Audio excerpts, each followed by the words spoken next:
Welcome to the Waste No Day podcast, a podcast specifically for and about the home services industry as it relates to plumbing, heating, air conditioning, and electrical.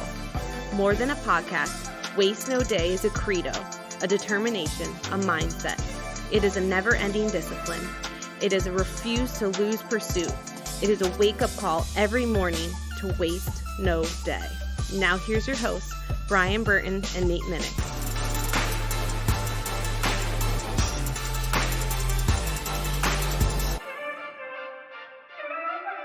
Hey, welcome to another episode of the Waste No Day podcast. Your hosts, Nate and Brian, hanging out with you on this, the last episode of the 2021 year. And man, it's been a great ride. Last episode of the first year of the podcast. Yeah. It's been a good time. You know what? I think that we need to, for once, introduce ourselves. Brian Burton and Nate Minnick.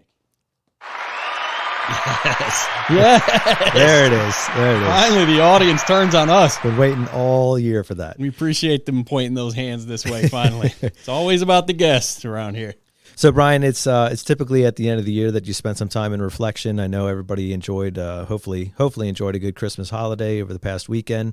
And now we set our sights on the new year and 2022. And so we wanted to take this opportunity to reflect back upon some of the best episodes of 2021. Yeah, how to pick them. I'll tell you how we picked them. We picked them by which episodes had the most downloads. So we will count down backwards from top 10 most downloaded episodes. Yeah. Leading up to the most downloaded episode. Nate has picked some what he considered really good clips from those episodes. I have not heard them because when Nate says, let's go into the editing booth, I jump out of whatever closest window I can find. You won't find it surprising, Brian, that your vocals did not make a single clip on the top 10. Look, don't tell the audience that they're just going to fast forward. They're going to get through the intro and skip on to the next one, bro. Yeah. No, we're looking forward to it. It truly was a great year. And, I mean, as I spent time listening to these 10 episodes again, because I had to find the highlights from each one, I was struck by the amount of just great information, incredible guests, and awesome podcasts that we have had the benefit of being a part of this year. Yeah, particularly some of the later episodes where it got really cool hearing what the trades have done for the lives of technicians in particular. The one I probably get the most feedback about is and I don't know what, or I'm not saying what order it's in, but the Homeless to Homeowner by 26 with special guest John Perez. I actually get tons of feedback about that one, including a cousin of mine who recently brought that episode up. Well, he told my brother how impactful that episode was, and he actually has a guy signing on to be a plumbing apprentice with him and said that episode was a big deal to him. So, nice. Yeah, nice. Cool. That's awesome. Yeah. So they're going to hit me with the referral bonus. Oh, yeah. Okay. Of course. We'll chop it up and get some better guests on. Finally start paying for guests. Don't tell our old guests, though. Well, Brian, from my chair to yours, it's been a privilege to be on this podcast with you this year. I thank you for all your intellect and your input into each podcast. It's always good to hear your perspective, especially being somebody who's been in a truck. And I look forward to more and interesting shows in 2022. Yeah, I don't do a whole lot for the show. Finding guests is one thing I do, and the occasional unfunny joke that falls flat, and then just telling Nate the names of some plumbing parts from time to time is about all I do for the show. So if you're thanking me, I definitely have to thank you, Mr. Minnick. Nate does, when I say the lion's share, I mean Nate does the male lion's share of the work, and I do like one of those black flies that lands on the zebra carcass and just gets a little mouthful. Yeah. Yeah, Nate does, by and large, the majority of the work done for the show is done by Nate. And I do appreciate you, and I do appreciate that work, buddy. Appreciate that, brother. With no further ado, we're going to start our countdown from number 10 the whole way down to number 1.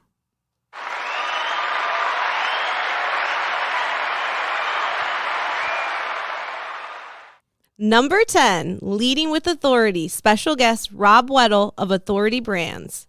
Been doing this now for about 19 years. I guess at the time, back in the late 90s, I graduated business school and was working in corporate America and basically doing project management work for a consulting firm. That was during the tech boom, and so things were really, really good.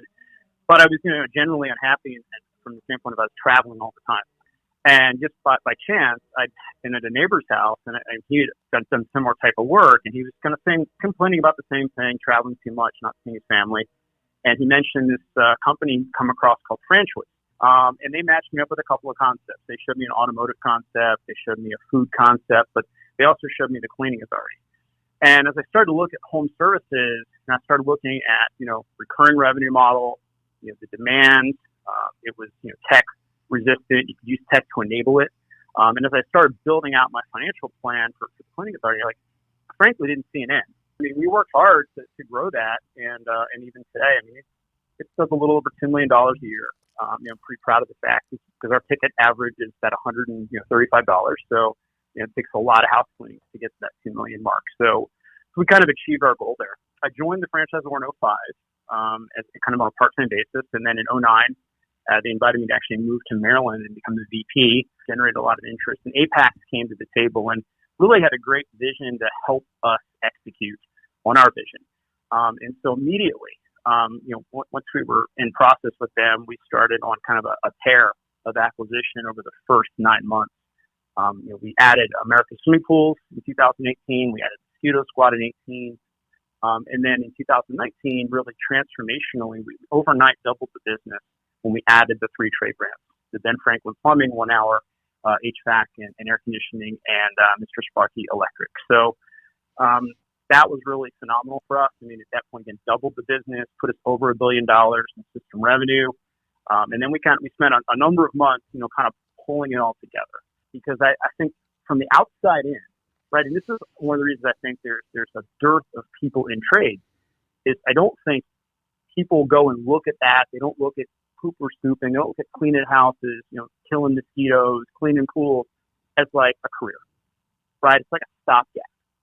And the reality is, we haven't done this data in a while, but I believe it's well over 75% of like the management within our businesses started out at the bottom level of that business. Back, that's to say, people don't see the backstory, right? So like when I started in 2002, one of the cool things, not cool at the time, but the cleaning authority is all franchisees are required to clean houses during training. And so I started from scratch. Like day one, it was me and 2 women, Michelle and Jill. I remember their names. We started cleaning houses, and I had to take them out and clean houses and train them. And I was cleaning houses myself pretty steadily the first 2 months. So I was the trainer. Like I was training people how to do it. And, I lost like 20 pounds, needed to lose it. And then as I moved into like month 3 where I was able to finally, kind of get out of being on a team, I was actually all day out, facilitating those teams. And just constantly in the field because my objective was my first job, right, was cleaning houses and training. My next job was going to be the inspector, right? So now I became my own inspector. And then from there, I could actually move up and maybe be the manager of that business.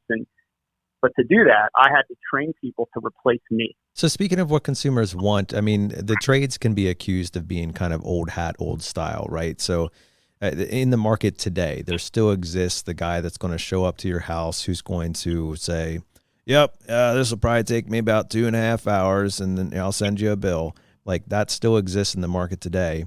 And then, of course, you have the other side of that, which is more the straightforward pricing. Either way, the trades has been slow to evolve. It's not adapted well to technology. I think that's starting to change now. But the same electrical wires we were dealing with 50 years ago are the same ones we're dealing with now. Plumbing really hasn't changed. HVAC's probably made some efficiency gains, but at the end of the day, it's still a lot of the same equipment. What do you see the future of the trades looking like? Do you think the model's going to change as to how we approach clients? Do you think technology will play a bigger part into it? Do you think there's going to be any new revolution of what the trades looks like in the upcoming years? Yeah, revolution's not a word I use a lot with anything. I think evolution probably is better because I think it's evolved. While you say it's still a lot the same, things have changed. I'm thinking about connected home. And I don't think people really, they hear the word, they like it. We like it. We've been testing some things that's something that, has a future.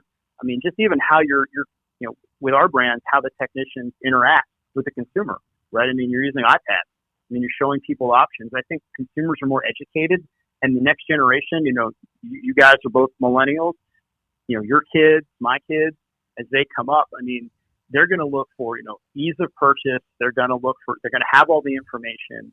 They're not going to take some guy going, oh, yes, they'll take whatever to do and not have any accountability. So I think, transparency in kind of what we're doing, how we're doing, which I think we do a good job of, showing people, like, I personally am a customer. When a couple of years ago, right after we bought you, my AC units and furnace crapped out at my house in Maryland. And so I had a 1 hour come out, and they put everything in. And when he was done, he actually took me around to show me the install. Now, I think that's normal. Maybe it was because I'm the CEO. But, I mean, of course, he's showing me things that I don't understand, right? I mean, it looks good to me, right? So everything's connected. Nothing's leaking. Sounds good. But, I mean, so you have to tell me if that's normal or not. But, I mean, I was really impressed with the fact that this guy just took it to that next level to show me what to do. He showed me how to, change my micro power guards. And I mean, I thought that was tremendous. And I think that's what I think consumers are going to be more accustomed to, right? As the more we do it, the more they're going to get accustomed to it. And I think we're in a good position to capitalize on that. I'd say, what drove me is I really couldn't fail. Like, I mean, my wife and I were so far in debt that if I failed, I mean, it was going to be an ugly situation. And so I worked harder than I ever had in my entire life to get there. And a couple of things that I look at that helped me, and I think, as business owners say, what can help them. I look at, whenever you own your own business, having that family support is important. I mean, if you're married or you have a partner, or if it's, your parents or whatever it is, having them all be on the same page, because, it's like the hardest thing you can ever do. And when you go home at night, I mean, sometimes you just might need a hug, it's, hey, it's going to be okay. Tomorrow's another day. And if you go home and you get an "I told you so," that's just not going to work, right? So that's one. The number, and I talked earlier about this one. Having money to do the thing you're going to do. So if you got X amount of dollars, don't try to do something that requires X plus, because if you're in that boat, you're apt to make bad decisions or short-sighted decisions, and set yourself up to fail. I think another thing, and this is particular to franchising, is can you be disciplined? Can you follow systems? And I think for me, I really took off when I really started regimenting my life. Like, I get up every day between, 4:30 and 5:30. I work out in the morning. So I want to, kind of get a fresh start of the day and just feel good and clear my head and then go, right? And then work as long as I possibly need to. So, and then I'd say that the final one, and this is the one you can't, it's hard to judge this. I think, Mike Tyson has that famous quote of, everybody has a plan until they get punched in the face, right?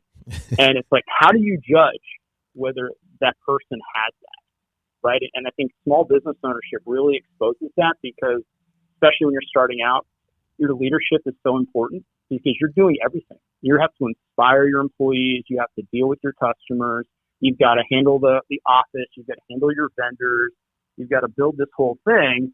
And I mean, that's kind of uncommon skills for some people, and they can be developed, right? But you have to be open to developing those. And, one thing I ask candidates when they come through all the time to start a business, I'm like, all right, because most people these days, right, have been part of teams. And my question is always like rhetorical, but I'm like, don't answer this. But, on those teams, when there were successes, what was your role, right? Were you leading that team, or were you kind of part of the team and kind of following along? Because if you were in that section following, business ownership could expose you, right? So if you were on the lead front, you've got a much better chance, right, of succeeding in kind of what you're doing, again, back for all the reasons I mentioned. So, that's for anybody out there that's looking to, go into business for yourself or start, do your own thing. I mean, those are some things that I would certainly keep in the back of my mind. Number 9, Jargon, the best sleeping pill, with special guest Gene Slade with Lead Ninja System. We wanted to bring you in on a podcast to actually not only continue what you've been training on, but to benefit the rest of our listeners as well. And we were hoping to talk about the subject of jargon. We'll define that as tech speak. Okay.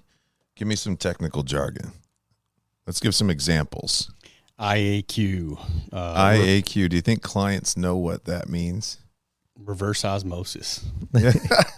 I've talked to HVAC technicians that had never heard the term IAQ. Oh, wow. Yeah, I mean, haven't you? Well, I hadn't heard it until I did, but I'm a plumber. Yeah. See, and that's the point, right? So like, Yeah. even within the trade itself, we throw around terms and abbreviations and acronyms and things like that. So seamlessly. SCER, the flux capacitor. Like carbon system in plumbing, which I had not used previous to being here, but I heard it all the time when I got here, which is like, I'm not saying our customers are dumb. I don't even know why you think that, Gene, because I would never say that first off. But you think carbon, what do you immediately think of? Especially in this day and age, you think of your footprint, carbon footprint. I don't want a machine that gives me a carbon footprint. Sure. Or on the other hand, it's just something that is easy to shop. It's easy to find a 18-inch carbon filter from Lowe's that you can put in yourself for $8 or whatever. It's just, so we say whole home water filtration. Right. Home, not house. Yeah, toxin and chemical eliminator. Eliminator. You know, something that says what it does as opposed to what the industry term is, so that A, we don't get shopped, and B, we don't confuse our clients, right? Because our clients make everything we say mean something. And if we don't tell them what it means, they come to their own conclusion that's not necessarily in their best interest or the company's best interest or our best interest. So we confuse people a lot, don't we? Sure do. I think we confuse ourselves a lot. Yeah. I'll never forget the first time this really occurred to me that I was doing this as a salesperson. I think I was in my third year as a salesperson, and I was generating over $1 million a year in revenue at the time. I think this is 2003, 2004.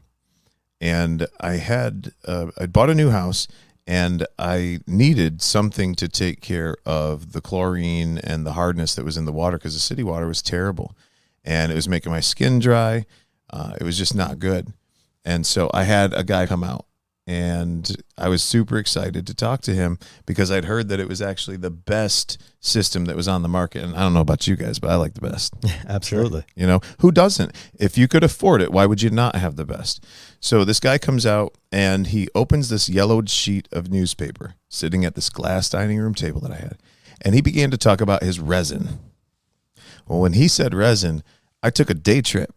Like, have you ever been sitting there with a client that was talking at you too much, and maybe they're 60, 70, 80 years old. They're one of the people that has lost somebody. Maybe they're lonely, and they just talk.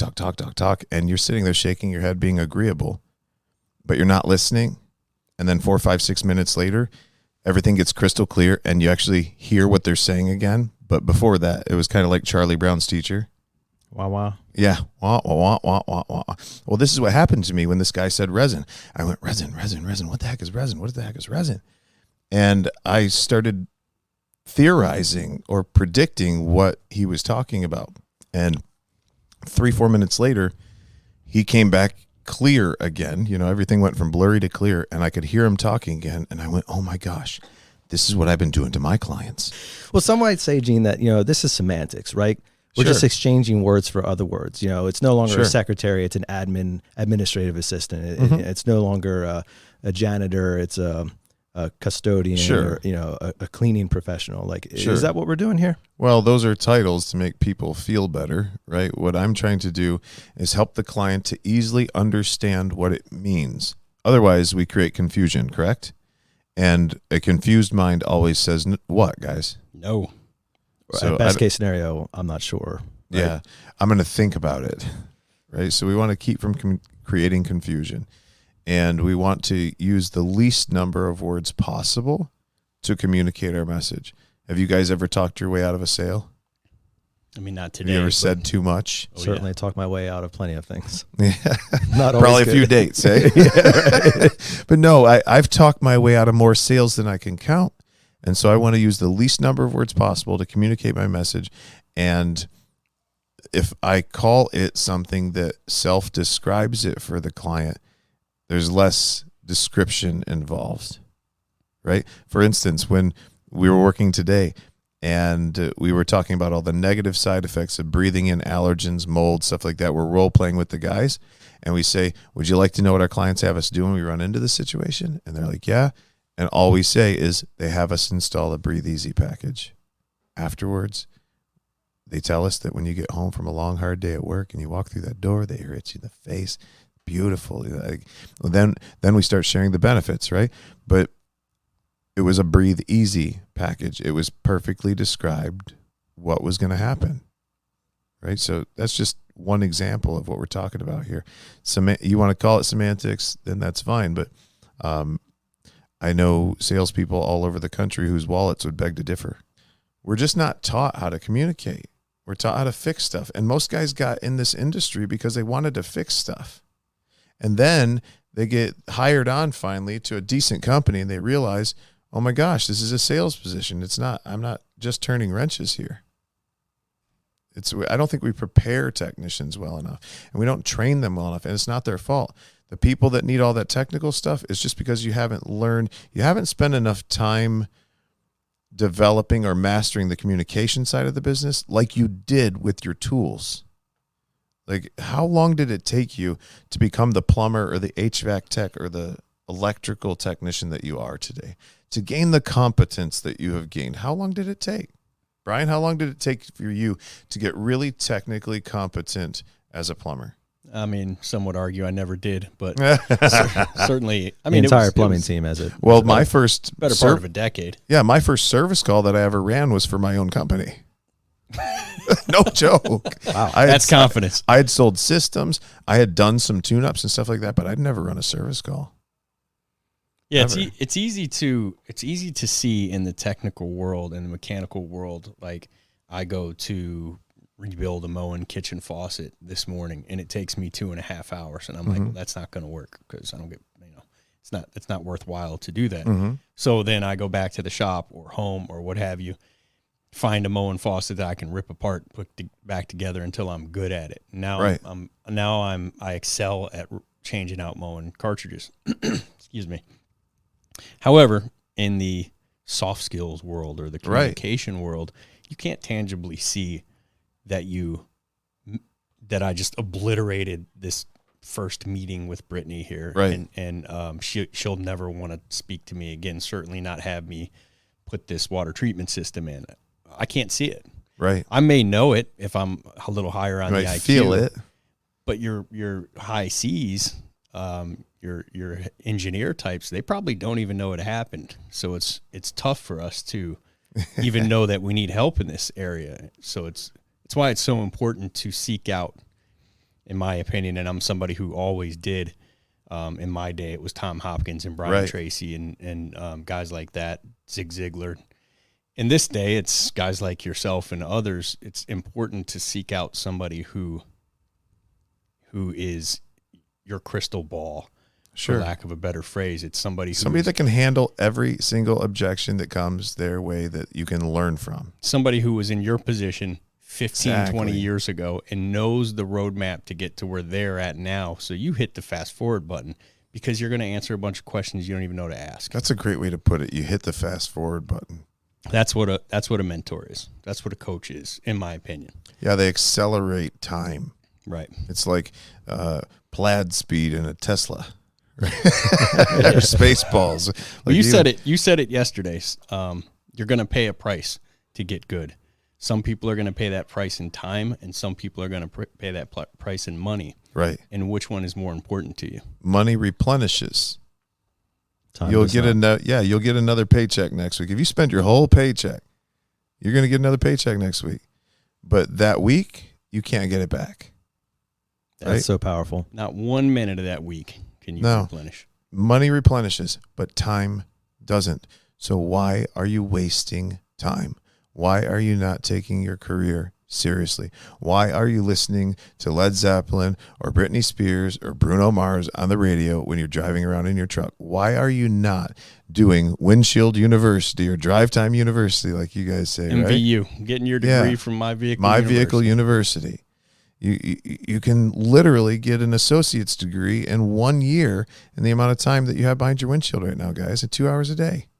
So why are you not taking and trading your time for things that will allow you to buy time? Your windshield time is so valuable. You could retire 10 years early if you just take that time and do something with it. Or do you want to waste it? So, Gene, speaking of improving your career and kind of bringing it back in context to jargon, a lot of our listeners have, we'll say, 5, 7, 10 years of habits. Yeah, dendrites. Right. Yeah. Explain that for us. So there's thoughts, right? What's a thought? What's a thought? An electrical impulse in the brain. That's it, right? So it looks like a little lightning bolt, electrical impulse in the brain. You think a thought, any thought, I'm stupid, boom, little electrical bolt fires off in the brain. Think it again and again and again and again and again, because we typically do.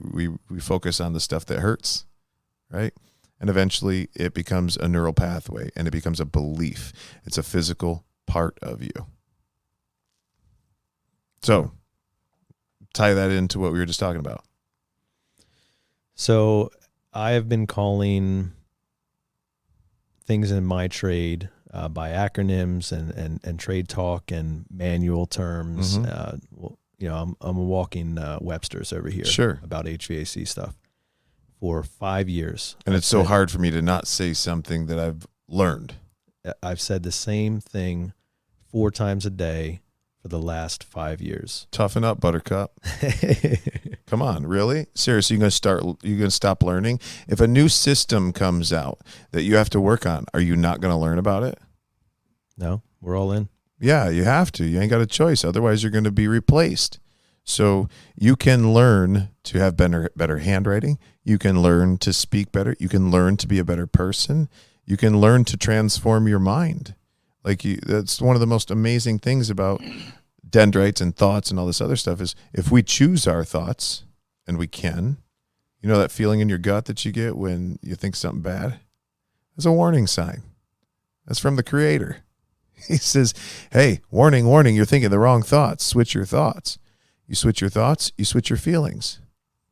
So what's a practical exercise for somebody who's like, Gene, I got a lot of habits here. Okay. How can I start to rewrite that? Before we get there, go ahead. Actually, because I was just looking this up with my kid after you said the dendrite thing. Was that yesterday or Tuesday? That was Tuesday. Who knows? Yeah.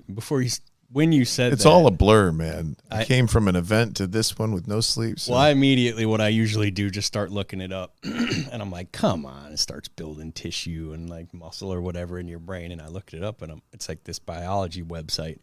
And I sent it to my wife and said, let's have a conversation about it tonight. And my oldest and I were actually reading about it. And it's pretty profound. I mean, it's amazing. It literally blew our mind. The human body is incredible. What God created is phenomenal. Yeah, it's kind of like trying to understand how the eye works, but we'll get into that another podcast. But according to studies and research, the more we practice, the size of the dendrites in our brain grow thicker with a fatty coat of myelin, whatever that is. Mm-hmm. Therefore, the thicker the dendrite, the faster will be the signals traveling. With enough practice, the dendrites build a double connection. The faster, stronger, and dual connections of dendrites last for a longer time, i.e., we remember what we learned. Thus, dendrites grow only when we are actively practicing, repeating, or doing something repeatedly. You stop, you lose it. You don't use it, you lose it. Right. But on the flip side and on the more positive side, if you stop, you can lose it. So if you have a bunch of negative things in your mind keeping you from being what you want to be or going where you want to go, knock it off. Yeah, let's format it. Let's go over top of it. Let's rewrite the disc, right? Let's speak what we want, not what we don't have. And the good news is that we can measure the power of a thought. And the power of a positive thought is much stronger than the power of a negative thought, so we can burn those dendrites faster, believe it or not. But the biggest thing here is to not speak that negativity. It's one thing to think it. It's created. You can't control it, right? The mind is creative. So we can't control the thoughts that come into our mind, but we can control what we focus on. So we've got to have triggers that will shift us. Like, for instance, if I want to get out of a horrible mood, I have a trigger. I think about Maverick smiling at me, right? Those first smiles. and that'll pull me out of that negative thought process. So we can measure the power of a thought. Power of a positive thought is stronger. Don't feed the negative ones, only feed the positive ones, and you can rewrite your hard drive. Well, Gene, speaking of rewriting the disk, I think that's a good place to jump in. So I'm a technician. I have 5 years of habits of saying the exact same thing over and over again. I've used the technical manuals to literally lay it on the table in front of the client and walk them through, $65 words with 10 syllables and everything else. How am I supposed to work my way out of that? Is there an exercise? Can I, start writing down some words and do it that way? You need to find somebody who's already climbed to the top of a tree and had all the soldiers cut down the trees and form the road. Like you don't want to beat a path through those forests yourself. You want to find somebody who's already successful, who's already got it mapped out for you as word for word as possible, with proven results, and just start studying that. I mean, you study manuals to learn how to do HVAC or plumbing or electrical or pest control or restoration or whatever it is that you do. Just start studying again. But you got to find somebody who's got a proven track record of success. Now, don't pick somebody cheap. All right, you're gonna spin your wheels. You got to and double check, make sure that there are results, make sure that there are a crap ton of reviews, that people are actually saying good stuff about them. But you got to find a mentor. And here's the thing. Here's what I learned. Here's what one of my mentors is, Grant Cardone. And one of the things Grant taught me was that you want to go deep on one person. You look at all the books up there. Now, I love you and everything, but out of all those people that wrote all those books, how many of them have you read everything that they ever wrote? Well, this is Brian. So Brian's only read about 3 books in his life. Oh, so those are like my books at home. They're placeholders. It's actually my ears. there. My It's ears are decoration. prolific readers, but Yeah. I'm Those are about actually fourth just grade. book covers So that we printed out. Chris Voss would be the only one never I split love the Chris difference, Voss. and it's because he only wrote one book. Yeah. So like most of us, are the people that listen to the podcast and stuff were like serial information chasers, right? Right. And so you get all this information from all these different people, and you get like confused about what to do. Why not find somebody, if you want to study somebody, for instance, let's say we could study Walt Disney. You want to read one book, or do you want to read about his entire life and figure out the trajectory and how he became the person that he became? We really need to go deep on one or two people instead of going wide. And so that's what I'm actually doing with Grant right now. I'm going deep on everything that he's got. Even became a licensee, a 10X mentor, coach, and speaker. I think I've spent $120,000 with him, in the last 6 months? Or less. 6 months or less. But I'm buying all the stuff. I'm downloading it all into my brain. The dude's a billionaire. Why would I want to not know everything about that dude? Why would I study 20 guys that have made 10 million instead of go deep on Grant? Right? Or Gary V or whoever it is that is in a similar area that you're in. Go deep on one person. Get focused. Go all the way down. Yeah, and I would tell people that are on the outside looking in that are interested in the trades to find the top 3 companies in your city that charge the most money for that specific trade, because the likelihood that they're going to be able to invest in training and invest in you, and that it's going to have a good culture and everything, is going to be much greater, right? And I would say we need more women in the trades. I really think that women have. There's the possibility that they could kick some men's butts on the communication side of it. They're a little bit more sensitive to feelings and to emotions and vibrations and things like that from clients. So I would say jump in both feet. Find good companies, though. I think 1 Hour and Benjamin Franklin and Sparky's are great companies to work for. Find the good companies that are charging a lot of money, and just jump in. You can make as much money as you've ever dreamed of in the trades. And there's a lot of fulfillment. I mean, you make a decent amount of money, and then a customer gives you a thank you and some cookies to go home. right? Like the gratitude that they show you when you go out and you help them is pretty significant. So they always say, if you cater to the classes, you'll live with the masses. And if you cater to the masses, you live with the classes. Or you have the opportunity at least, right? Everybody buys toilet paper, right? Yeah. Everybody has got heating and air conditioning. It's not going away. We've got massive shortages, huge opportunities for people who are sharp and who've got will. Will is what it is. Successful people do what unsuccessful people are either unwilling or unable to do. And it's usually they're just not willing. Number 8, From Homeless to Homeowner by 26, with special guest John Perez with Benjamin Franklin Plumbing. Hey, we want to hear about your story and how you got into this whole mess that we call the plumbing world. Yeah, right. So why don't you start us off at, kind of where you were in high school, coming out of high school, maybe even before that. I don't know what got you interested in working with your hands, and we'll dig in from there. All right, man? Yeah, that's cool. Yeah. When I was in high school, I didn't know what I was going to do out of high school. I was actually getting ready to enlist into the Marines. Okay. And then I had a mentor at the time which said, why don't we try a trade school? And we went over to the trade, like Stevens, did a little walk around. That's Thaddeus Stevens College. Yeah, Thaddeus Stevens College, Lancaster, yeah. yeah. Mm-hmm. We did a little walk around. I met our teacher. She had a whole mullet. Is that Joe? Yeah, Miss Joe, yeah. Yeah. She's awesome. After I met her, then she kind of guided me to I bet she did. take up plumbing. Miss Joe Yeah. was in love with John Yeah, Perez. she did. Yeah, Oh, man, yeah. Oh my goodness, yeah. Yeah, she's funny. No, she's something special, yeah, to me. Nice. Yeah, she guided me through Stevens and everything, so she helped me. Yeah.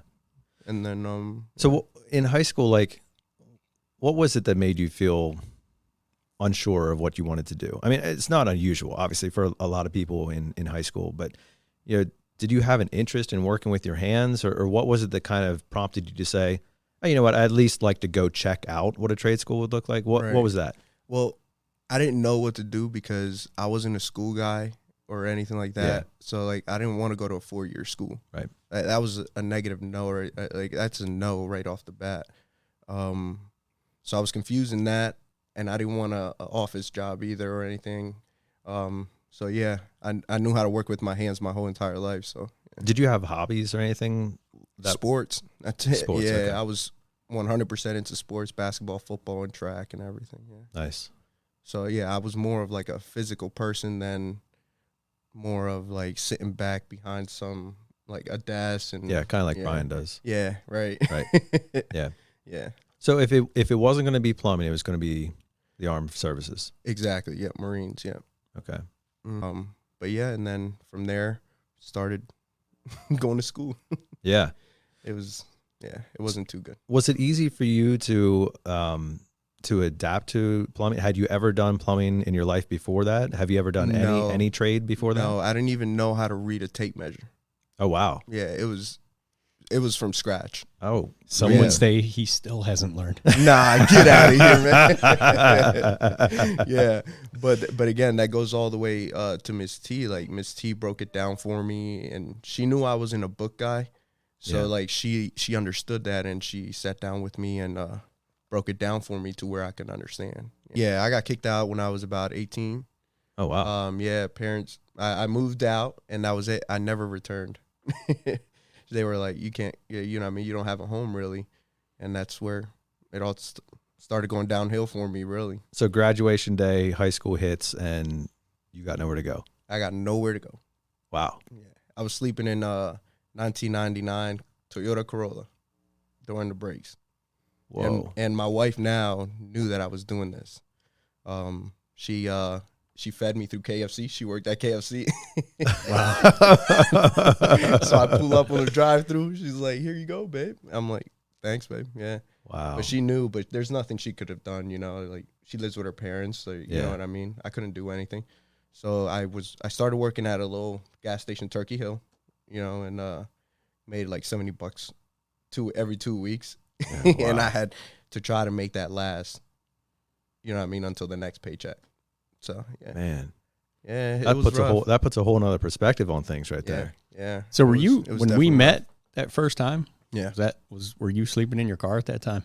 When we met, no, I was in the dorms because you came in during the During the school year. Yeah. okay. So I was in the dorm, but in the summers, I would go couch to couch, man. sleep in my car. Yeah, it's pretty it. And my dorm room was on the first floor, so I would leave the window unlocked and crawl in through the window. Oh my word. Yeah. So that was it. Yeah. That's wild. Yeah, it is. So how's that look now, buddy? You still sleeping in a 99 Corolla? Heck no. Sleeping in a nice queen size bed. Yeah, and It even has the remotes where you can come up and. Are you renting said house with a queen size bed in it? Or? No, sir. I bought my house when I was 26. Yeah. My man, 26 By years the old. age of Oh, 26. That's yeah. incredible. Ben Franklin really changed my life, and that's why I'm forever grateful to this company. John Perez In my changed situation. John Perez's life. Yeah, that too. Yeah, A but lot of people have had the same opportunity and not done anything with it. So yeah, it's not us, buddy. What was it like coming straight out of school and then actually being placed in front of real live customers who actually have real life problems that you're going to fix? that was very, very hard for me. Just because, like you were saying earlier, was the selling, but that's how I saw it. I saw it as selling, not servicing our. So our give an customer. example of like what you would have been turned off to. The big numbers, giving them the opportunity to purchase a water filtration system or something like that. That You just would have been adverse to that. Like, Yeah, I'm not I doing would've- He that. was. yeah, John had a challenge with presenting out of his own wallet. Big exactly. time. Big Yeah, time. that's it. There was a big. I wouldn't buy this. You know, why Right. would they? I can't afford. Yeah, $5,000 for whatever for That's a it. tankless water heater. How in the world could this family? mm-hmm. So that was my biggest obstacle with that transition. Well, that makes sense yeah. considering your living conditions Yeah, and what you had exactly. gotten through. Yeah, right? yeah. So that getting out of that broke mindset was like my success. You know what I mean? Like just being able to break through that is what helped me sell a lot more. And yeah, Now you said broke mindset. I do think that's an actual That is a thing. state of mind that people exist in. Talk to us a little bit about what that meant, even outside of plumbing. outside of plumbing, well, you're broke. You know, that's it. You're broke, and you just don't want to buy anything because you're broke. You don't want any. You know, you expect customers not to buy because you're broke, and that was it. Yeah. But like, what does that do for? Do you end up kind of looking for handouts or like looking for that type of like, I'm the world's just against me? Yeah, well, you feel a little down. Yeah, you start. sure. Yeah, you start beating yourself up pretty good. Yeah. Yeah. So what was it about you that made you break out of that? Me, geez, to be honest, being able to provide security for my wife, because she helped me through it. So that was that, and being able to like see him, like when I met Brian and everything and stuff like that, seeing that he was young. He has a house, stuff like that. Seeing young people reaching these goals, you know, it's like, it's totally possible. So So you wanted better for yourself. exactly. and your Yeah. family. I just wanted it for me to be able to say, I did this, and, you know, It's awesome. yeah. Yeah, both of those guys. And every time I go to a trade school and I see a room full of people that I feel like, not everybody, but the majority, that I feel like we're on my same path, which is, boy, I could very easily turn left here and go down a dark road, like a lot of people I grew up with. Or somebody could give me the opportunity I got, and I could run with that and change the trajectory of God knows how many generations of my family. That's funny you say that because when I was in college, I never said this to you, but I even told my wife, my girlfriend at the time, babe, I think I'm going to go deal some drugs. Like, I need to make some money. Like, you know, I need something. So that's funny because I really thought about taking that left turn. Yeah, and Yeah. not everybody listening to this can even comprehend that. But No. we both grew up in a place where It's not easy. you either, a lot of times you either do that or you ain't eating. Yeah. So you're stealing or dealing or you ain't eating. Right. It's Yeah. just, there's not a whole lot of opportunity. Yep. So yeah, if I get the chance to slide somebody an opportunity, it's not fun at these trade schools because a lot of times people already have a couple DUIs or felonies or, and they're not hireable for us in being the brand that we represent, that we don't do that. So there were people in John's class who came up to me and said, yeah, man, I want the opportunity. And we go through the interview and talk about the background. It's like, wow, at 19 years old, you've already disqualified yourself from ever working here potentially, or at least the next decade or so. So yeah, it's tough because you can't get everybody the same opportunity, but man, would I like to. Yeah. I'm glad you did. Yeah, buddy. Thank you, bro. You were worth it. Yeah, thank you. Help me understand that, John. What was it that was so attractive that you wanted? What is that culture that you speak of? I don't even know how to describe it. It's awesome. That's what it is. The experience here is like family based. It's a team based. It makes me feel more home. Like I feel more comfortable here. Yeah, it's just a great environment to work here. Yeah. Yeah. I appreciate you saying that. That's awesome. We love that. Love hearing your story. Have you felt like you have grown not as a plumber, but as a man? Yes, sir. And in what ways? In so many ways. I really don't know how to go about that. It's just, I know as a man, I'm matured. I have goals, like I have a lot more goals. Yeah. Like how has that development impacted your life at home? That's really what I'm getting at. What's that? Like the maturation, the becoming goal oriented, the just growing up, really. What does that look like? How has that impacted you, Katie, your little one? You mean like how I was able to buy a home, provide for them, and stuff all like of that, all of those things. Yeah. So I was able to buy a home for my wife, provide for my daughter, show a great man example for my daughter, all those things are a part of this company. It helped me build myself to be me. And so that's really exciting. And I got to ask you now, how old are you now? 27. 27. So you've owned a house for a year. Yes, you got one kid. Yeah, beautiful kid. Beautiful little, yeah, beautiful little one, beautiful little girl. You have your Mila. wife. Mila, yeah. Nice. You have your career. Like as you look back and reflect upon the 8-9 years of all that stuff that we just talked about, like what are you left thinking? I'm just grateful.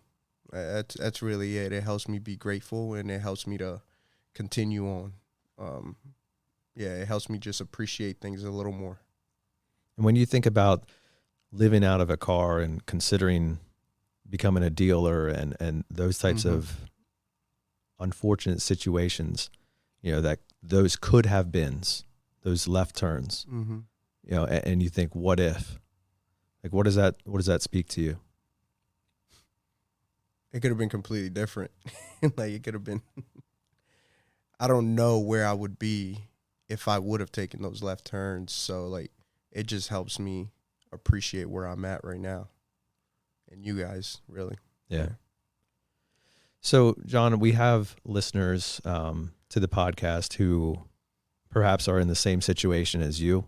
Maybe somebody flips them a card or sends them a podcast or a link and says, hey, check this out. Maybe it could be something you're interested in. Somebody who maybe at 18, 19, 20, 25 years of age is just kind of like, I'm not sure, man. What would you say to them now that you've gone through it all, now that you made the decisions to get into the home services? Do you have any regrets, which is perfectly fine if you do? And, do you have any like encouragement for them? Only regret is I wish I got here sooner, because I see some of the younger guys, they come in and they don't even go to Stevens, and I'm like, gee. But I'm also glad that I did have that experience. What I would say is just keep going through it, man. It's worth it at the end. It really is.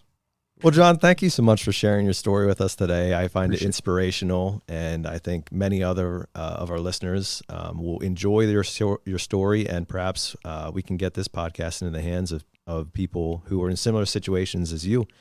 And check the trades out. Hear those stories. Do not pass up on plumbing, HVAC, and electrical. I have so many friends that went to 4-year school and thousands of debt, and they don't have a job. I'm like, bro, what? Like, why'd you go to school? Yeah, it sounds nice. I went to a 4-year, you know what I mean? Yeah. But trade school, you know, I came out of there first year. I didn't even try. And what did I hit? Like 70? 60, 70,000? Yeah. Right out of college. Yeah. Well, your first full year in the yeah, truck. first, yeah. Yep. Yeah. And then after that, it's been 85, 90. I'm pushing for 100K this year. Let's go, baby. Let's go. You know, like, that's awesome. Here, just in the last couple months, he's really taken off, and I'll leave it with his new ticket average. As I just looked it up, is 1,095. Let's go. It's over 5 times what it was when he left originally. Trying to get that 1,500.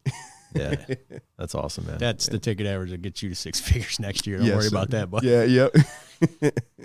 Well, John, thank you so much for being a part of our show you. today. Yeah. Like I said, your story it rings true, and it's awesome to see, and it's awesome to continue to see you developing. So kudos, man, and continue wasting no day. Yeah, right? Thanks for having me. Right. Appreciate it. Yeah. Number 7, Master Series, The Power of a Process, with special guest Jason Walker with HVAC Masters of the Hustle.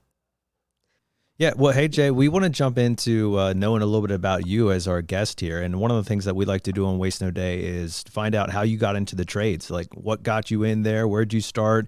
And then what was your progression to get you where you are now? Yeah, absolutely, man. So I started in this industry, believe it or not, about 11 years ago. And I was a police officer before I jumped into this industry. No kidding. And yeah, law enforcement, I was laid off from the budget cut back in 2009 and started in this trade. And my father-in-law was my operations manager. I never thought in a million years I was going to go from law enforcement to HVAC. Never crossed my mind. Yeah. And all of a sudden, 11 years later, here I am in the industry. And, you know, it's a hidden gem. I tell everyone that. But when I started off as your warehouse shop cleaner, like indoor air quality duct cleaner, right? Yeah. When I was hired, the company that I worked for, they didn't have an established indoor air quality department. So I was doing maybe 1 to 2 duct cleanings a week. And so on the off time, or when I wasn't doing duct cleans, I was at the warehouse cleaning it up, getting things organized, showing up at the office at 5:30 in the morning with the install trucks lined up. And I was that grunt that was throwing away the ductwork, sweeping out the trucks. You know, I was making $13 an hour. And as I progressed, I ended up building their indoor air quality department, where I was doing 1 to 2 a week, and 6 months into it, I was doing 1 to 2 a day, and we were booked out about a month. Wow. So once I really got to see something really grow and the opportunity and everything, I knew I was hooked. You know, I knew that there was a lot of opportunity in this industry as well. So I progressed, and I wanted to learn how these things were installed, right? So I went into install, started as an install helper, worked my way to a lead installer. Then from there, you know, I got promoted to a parts manager. As a parts manager, that was really the, you know, the low, I guess. You know, I'm not sure if people that are listening across the state, but I was making about $55,000 salary at this time. And when I was making $55,000 salary in many states, you guys could live off of that. But unfortunately, in the state of California, it's really hard to live off That's that. like the poverty level out there, isn't it? Exactly, right? And I felt like that. And I felt like I was failing my family. And, you know, I had a Tundra at the time that I had, and it got repoed not just once, you guys, but twice, right? Wow. And the second time it got repoed at my work office. Ooh. And when it got, yeah, exactly, right? Imagine the front lady office coming into your office in the back and saying, hey, there's a tow truck that just hooked your car out up front, and I think you need to go out there. So then you made a call to your cop friends. Exactly, right? So talk about embarrassment, right? And so it was really that week I took a look at myself and I was like, man, I'm tired of, living paycheck to paycheck. I'm tired of, living this life where I don't know where I'm going to be paying my bills, or I don't know where my money's going to be coming from to pay the bills. And, I know a lot of people listening to this podcast have either felt like this, feel like this right now. And I'm telling you guys could change this, right? And so at that time, I went to the owner and I said, man, give me an opportunity to be a comfort advisor. And I never, done sales in my life. So the owner was very hesitant, as you could imagine, right? And when I say he's hesitant, he didn't tell me right away, yeah, absolutely, let's go ahead and give you a comfort advisor position, Jason. It took him about 2 weeks to really contemplate this. And, he called me into his office 2 weeks later and said, Jason, go ahead and sit down. And what we're going to do is we're going to allow you to be a comfort advisor. We're going to send you to St. Louis. And this was like Thursday, maybe Friday. And he said, you got to jump on a plane on Saturday, fly to St. Louis, and your training starts on Monday. Nice. So I'm trying to wrap everything around my mind. And I'm like, all right, I got to go home and pack. I got to tell the wife that I'm going to St. Louis, So it was a big jump for me. And I did enough to pass. And when I went back, the company that I worked for, they were around for 32 years at that point. They never had a comfort advisor hit 2 million. So there was 8 months left of the calendar year, and I was the first comfort advisor to hit 2 million. I actually hit 2.2 million in 8 months of the calendar year. Yeah, wow. I doubled my income, right? So I went from making 50, 60,000 salary to making 120,000. So I was paying my bills. I wasn't stressed on income. And then all of a sudden I went to another training event and I sat with another $2 million comfort advisor. And this was 7 years ago. And he said, how much did you make off your 2 million? And I told him I made 120,000. And the response I got, you guys, was not the response that I was thinking I was going to get. He laughed at me. And when he laughed at me, I was like, what the heck? Hit to my ego, right? Right. And he tells me he made about 200,000, like 198,000. And so as we progressed and talked, I learned that you could work smarter, not harder, right? And when I talk about that, I talk about, my first year as a comfort advisor, I sold everything how I bought everything, right? So I didn't believe in 6.9%, 9.9% financing because I didn't offer it because I didn't think people would buy it. So I offered everything at 0% for 5 years. Like you would be buying a car, right? And so I would finance everything. And on the back end, as you guys can imagine, I was just losing my commission because of the huge merchant fee, right? So not really understanding my tools. As well as a homeowner would give me an objection and I would discount it. They give me another objection. I would discount it. And all of a sudden I'm making 4% average when I start off at 10%. So there's a lot of learning curve to do, which after speaking to this gentleman, I knew that I could work smarter, not harder. So continuing that, the following year I hit over 3 million. I've done consecutive 3 million, 3.8 million. I closed 72% on tech turnovers, about 67% on marketing calls, average ticket 19,500. And I would go to these training events and these guys would hear these numbers that I'm throwing out. And there was a want and there was a need. Business owners, they'd be like, oh man, Jay, you want to go to a baseball game tonight? You want to go to a nice steak dinner? And I was like, oh man, this is pretty cool. There's a want, there's a need there. And so I went back and I said, how can I reach more people without just going to these trainings every quarter, right? Well, almost 3 years ago, boom, that's when the podcast HVAC Masters of the Hustle was born.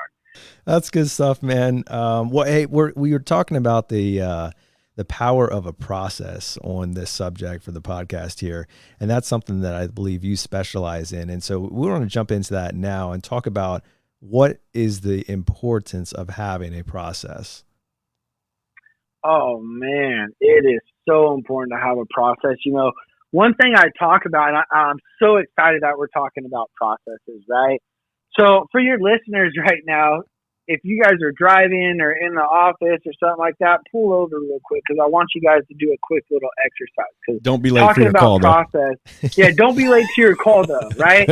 So press pause if you have to. Go run your call, but take out a piece of paper, right? And think of that as your process. And all of a sudden, we're in summertime, right? And we're weather driven in summer, or at least our industry's weather driven. And at the end of the day, the urgency's there in summertime. So what happens is technicians, comfort advisors, they start taking away from their process, you guys. And what I mean by that is they go inside the house and they go, you know what? I'm not going to go up in the attic today, right? And check out the ductwork. But you know what? I still turned the system over and the comfort advisor still sold it. Or as a technician, you go out there and you go, you know what? I'm not going to go ahead and clean the coil outside, you know? But you know what? I still turned it over and the comfort advisor sold it. Or a comfort advisor goes out there and goes, you know what? I'm not going to do my manual J heat load calculation because I have other appointments on me. But they sold it and happily involved their homeowner, right? So every time you shortcut a process, imagine that paper ripping, right? And at the end of summer, you have a broken process and there's hundreds and maybe thousands of pieces of paper like a puzzle inside your hand right now.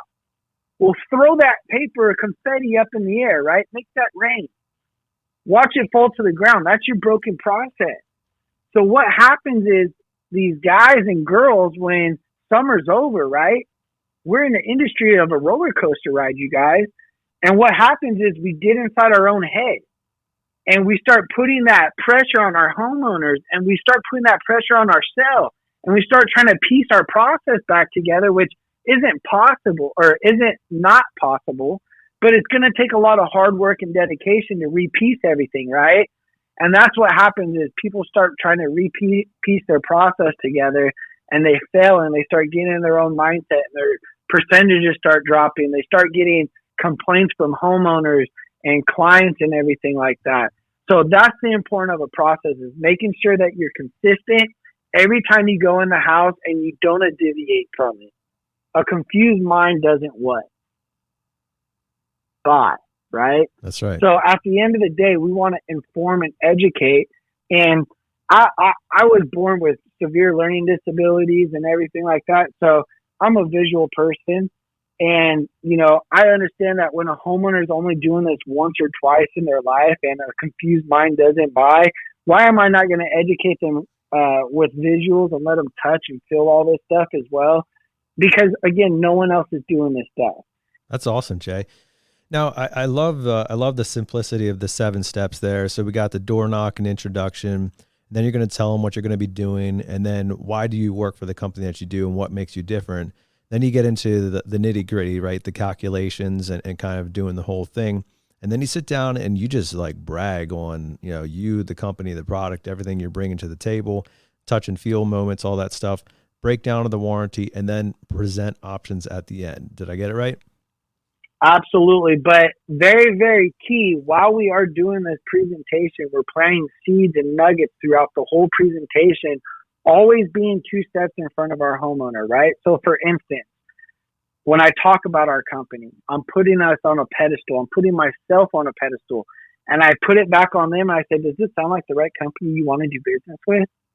Oh, yeah, absolutely. Well, of course, I'm going to use that for my ammunition, right? Yeah. If they say that they're getting multiple estimates, I know how to close those doors, you know?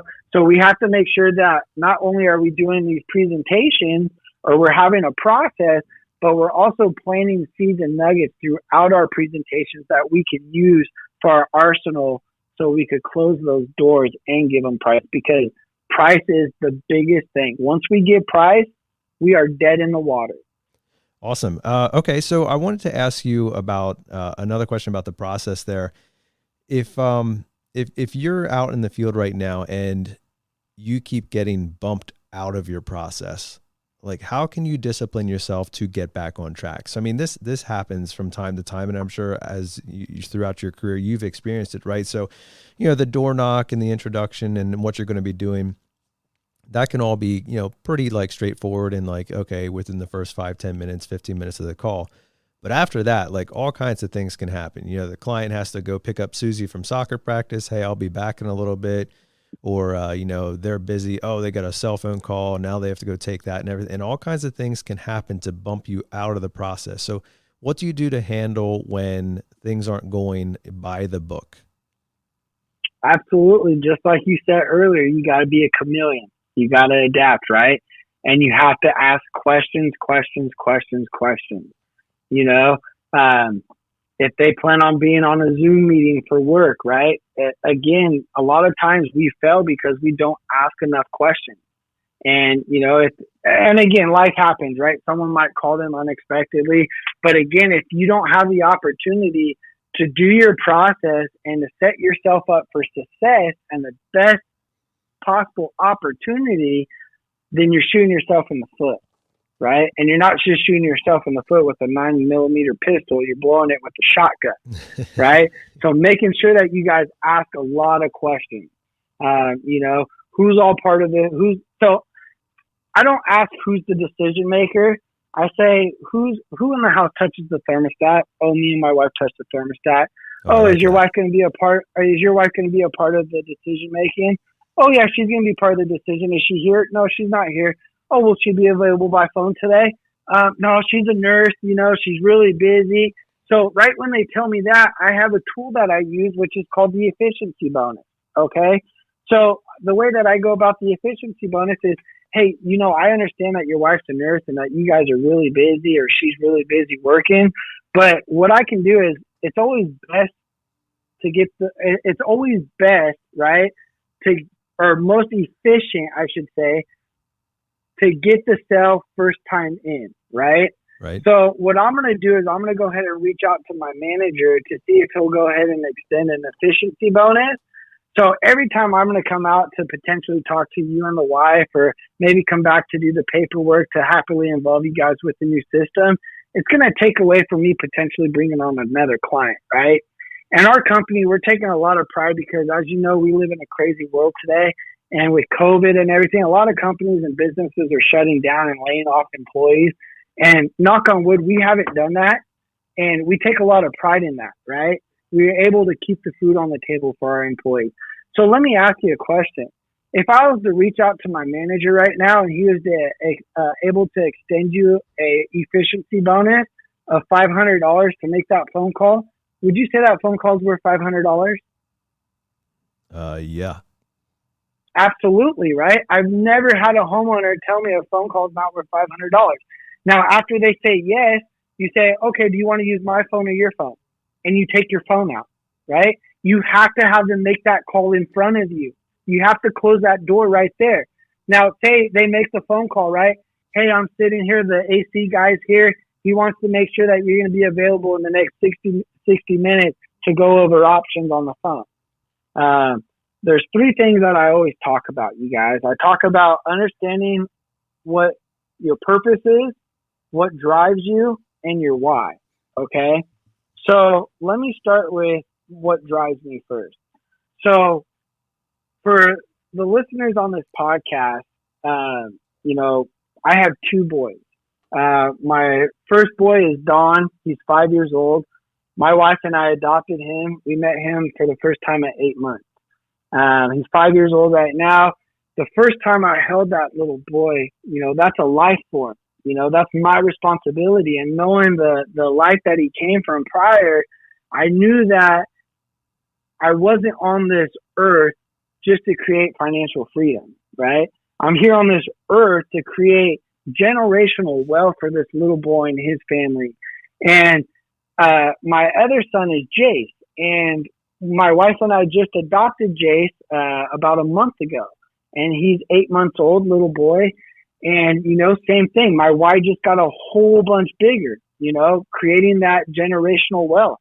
And then my drive is, you know, I talked about having severe learning disabilities.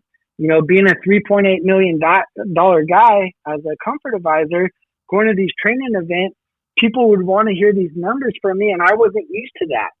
And I wasn't used to people wanting to know information from me because of the intelligent level that I had growing up. You know, talking about when I was, you know, third grade, I had a huge speech problem where I couldn't communicate. I was taken out of class for speech therapy. On top of that, I was diagnosed with severe learning disabilities, ADD and ADHD.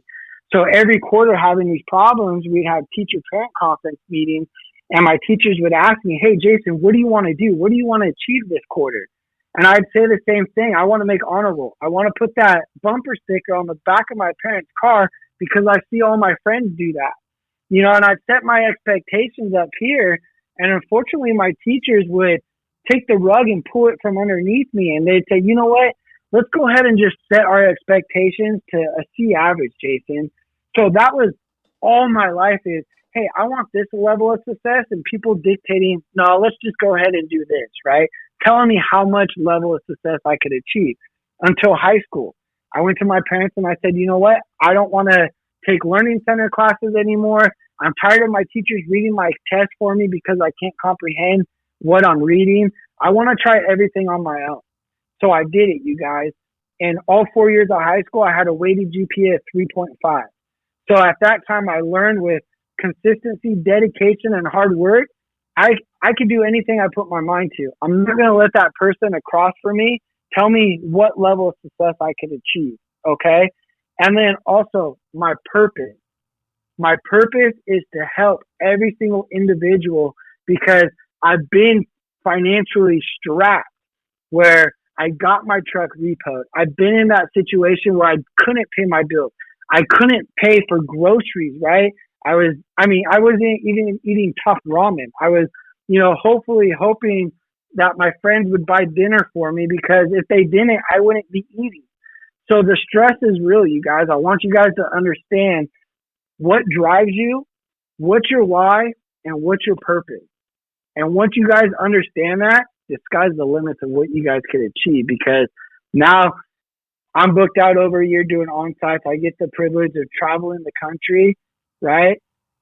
But I'm also sacrificing being away from my family because I know what I have to sacrifice in the next 2 years to be on top of the mountain because my mission is not only to be on the top of the mountain, but I'm bringing all you guys with me. Number 6, from opportunity taker to opportunity maker with special guest Matt Buckwalter of 1 Hour Heating and Air Conditioning. All right, Matt. Well, it's good to have you on, man. And obviously we've had a long working relationship, so I know a lot of your story, but for the sake of our listeners, we want to dig in and we want to hear who you are and what you're all about and how the life events and the ups and downs of what you've gone through in your many years of not only life experience, but in the trades business, how all that has developed you and involved you into the person that you've become today. And so much of that is wrapped up in not only the foresight and the vision that you have, but also the execution of it. Because it's one thing to be the dreamer and have the great ideas. It's another thing to actually capitalize on that momentum and take it into something that has shoe leather. And you have done that in so many ways, not just in this business, but across different vectors of your life. That's who you are. And so we want to kind of get at the root of that and understand more about what it is that has created the Matt Buckwalter that we see today. So if you'd be so kind to kind of start wherever you think it's appropriate to begin that story for us. Well, I'm the firstborn of 3. I think my brother was one of the first guests on this podcast. The first guest. Who is 6 years younger than I am. And actually, I think my sister was on this podcast too. About 20 years more immature, too, okay. I'll point out. That's my brother, that is. Not the sister. My sister is way more mature than he and I. We love you, Rachel. Yeah. So, and I'm fortunate, I will say, to be able to work with my siblings in a way that I have a tremendous amount of respect for each one of them and the gifts that they have and what they bring to our business here. But, my story obviously starts, I was born in 1973. With a silver spoon in your hand? Yeah, right. I was not born with a silver spoon in my hand, but my dad met my mother, I understand, at a local swimming pool and fell in love at first sight, apparently. And I heard it was a yellow bikini that did it for him. Oh, okay. Gotcha. Yeah, I don't know if he's listening to this. But anyway, I was, and they were really from two different worlds. My dad was the son of a Mennonite deacon. My mom was the oldest of 10 in a Catholic family that grew up on Cabbage Hill, which is an area in Lancaster that's close by here. And they got together, and I was the result of that. So fast forward, it was very interesting to have those two worlds kind of come together and create for me a unique background and perspective. But I always felt that I always enjoyed leading. I always enjoyed being a part of athletic teams. I was a 4-sport varsity athlete in high school. I think I still hold the most amount of varsity letters earned at my high school, which is 13. Nice. It's just kind of interesting. And then went on to Penn State to run track. I was a decathlete there, a state champion in high school in the pole vault, was a sprinter. So I had a little unfortunate event my senior year at Penn Relays. I fractured my 5th lumbar vertebrae in my back, which was a big setback for me, and it kind of created some challenges going into Penn State, and there was some recovery that was pretty difficult. But I was immobilized for about 6 or 7 months in a brace, so that fracture could heal. And what I realized is that at that moment that there's more to life than just sport, but Yeah. in addition to that, being able to move and taking care of your body was also pretty important to me. That's when I met Larry Rohr. We actually moved, my wife, Kelly and I moved into a home in Landisville, and just so happened that Larry and Kara Rohr owned that home.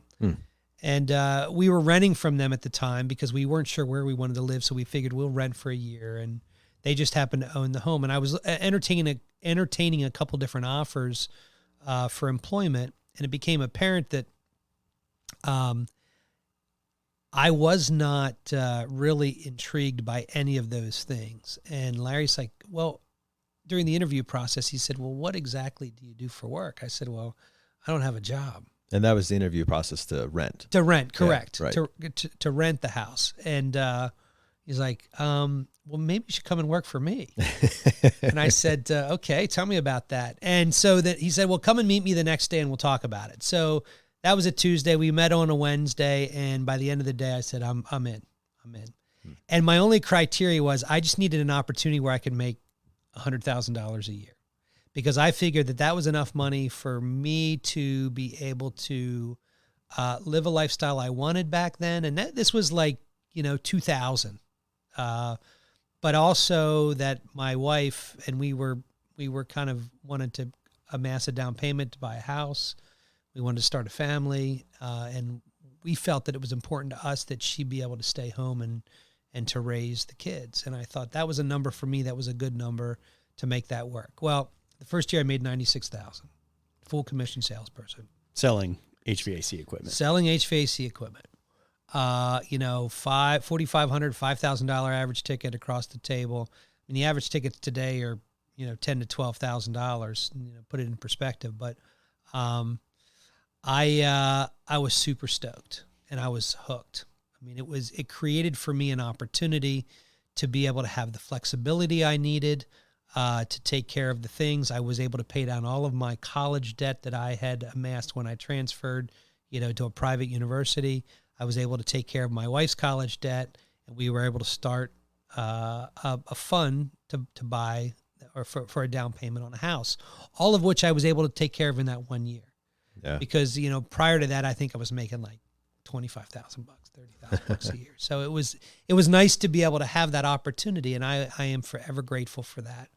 But Larry, for me, was much more than just a boss. He was a mentor. He was somebody that took an interest in me and showed a level of care and interest in me and invested in me.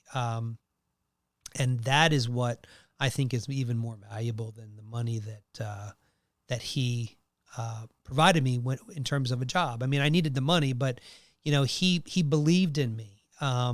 He believed in my skills. He invested to develop them.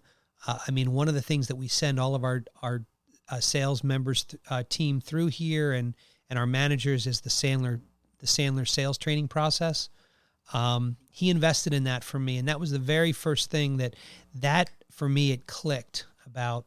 Hey, this is really how a high quality sales process works and what it looks like. Can you identify any moments, any of those, like, why in the road type moments where you chose this way and it led to the outcome that we see? Yeah. Well, there's a couple. I mean, one of them is and it's usually around educational institutions. So very interestingly, my kindergarten through 8th grade year, I went to a private Mennonite school, which was a wonderful place to go to school. I had great teachers. I had awful teachers in that school. But I all in all, it was an environment that I felt safe in. It allowed me to grow. I think at some level it pushed me academically, but I wasn't really concerned about that, in elementary school. And then, and through junior high, I was there till 8th grade. And then I transferred to a public high school in 9th grade, which was a much bigger school. And for me, it was kind of like this opportunity to spread my wings and try different things. And that's when I discovered I was involved in student leadership. I was, president of student council, class president, did all of that stuff. And I realized something in high school is that people have a strong desire to be led. And that's when there's always, there's vacuums that exist. And the reality is that people are looking for somebody to step into that role to lead. And that was a pretty profound understanding for me, because I always enjoyed leading, but as an elementary kid, you don't want to be perceived maybe in some as that pushy bully, kid that forces his way in the lead. But what I discovered in high school is that people actually have a desire to be led. And heating and air conditioning was just a vehicle, but what I'm saying, leadership, it was for me.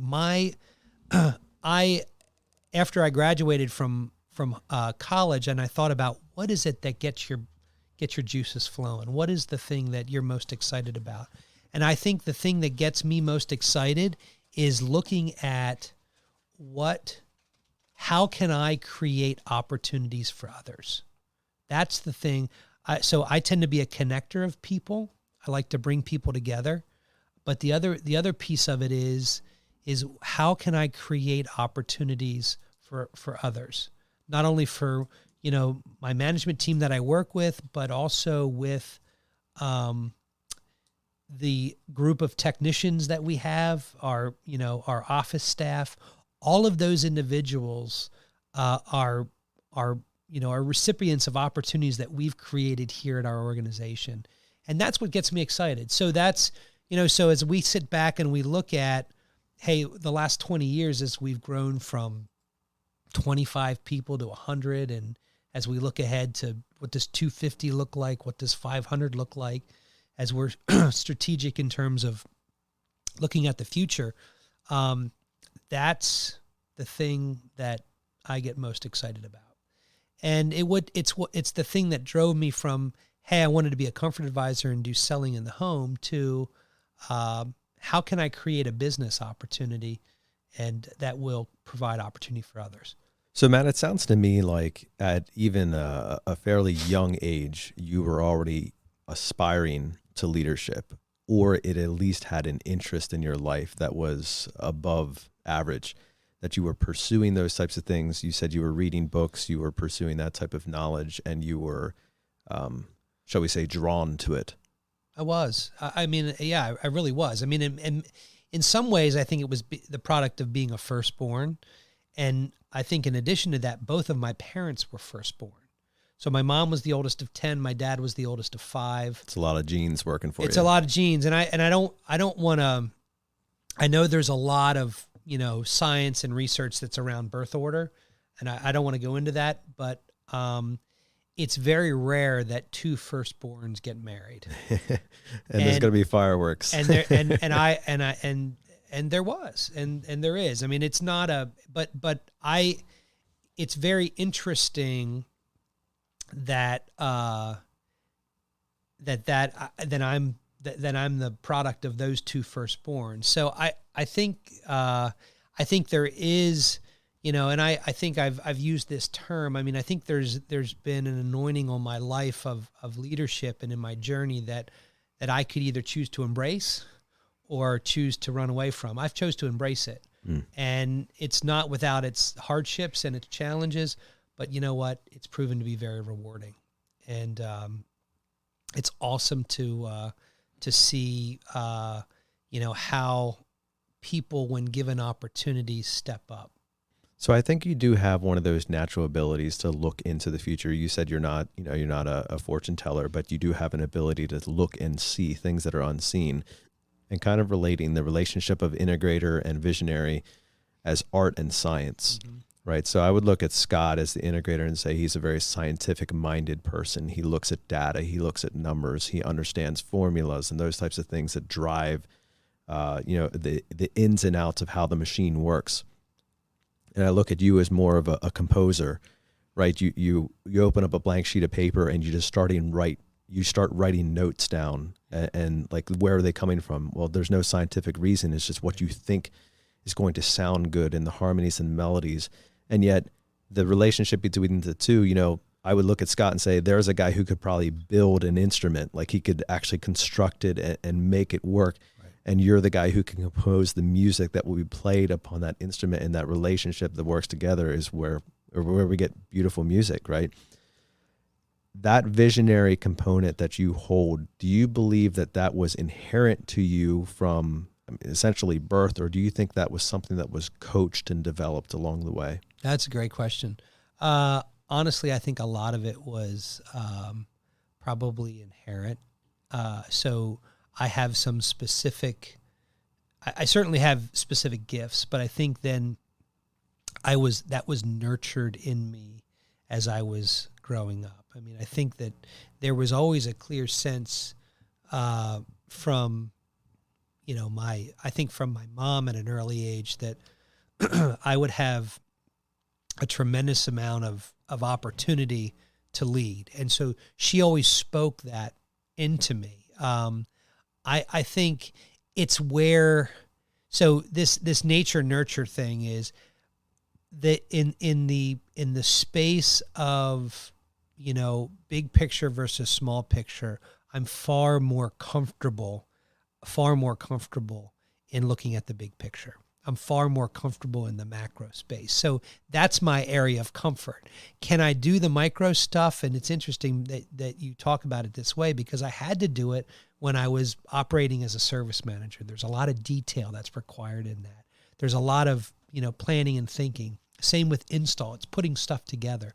So I was able to operate and function in that space, but it wasn't the natural space that I find the greatest amount of enjoyment and freedom and flexibility. So I think any great leader will have to kind of juggle both of those worlds, but there is no question that I think that I was born with a desire to exist in the macro, if that makes sense. Yeah, that makes perfect sense to me, boss. Okay, all right.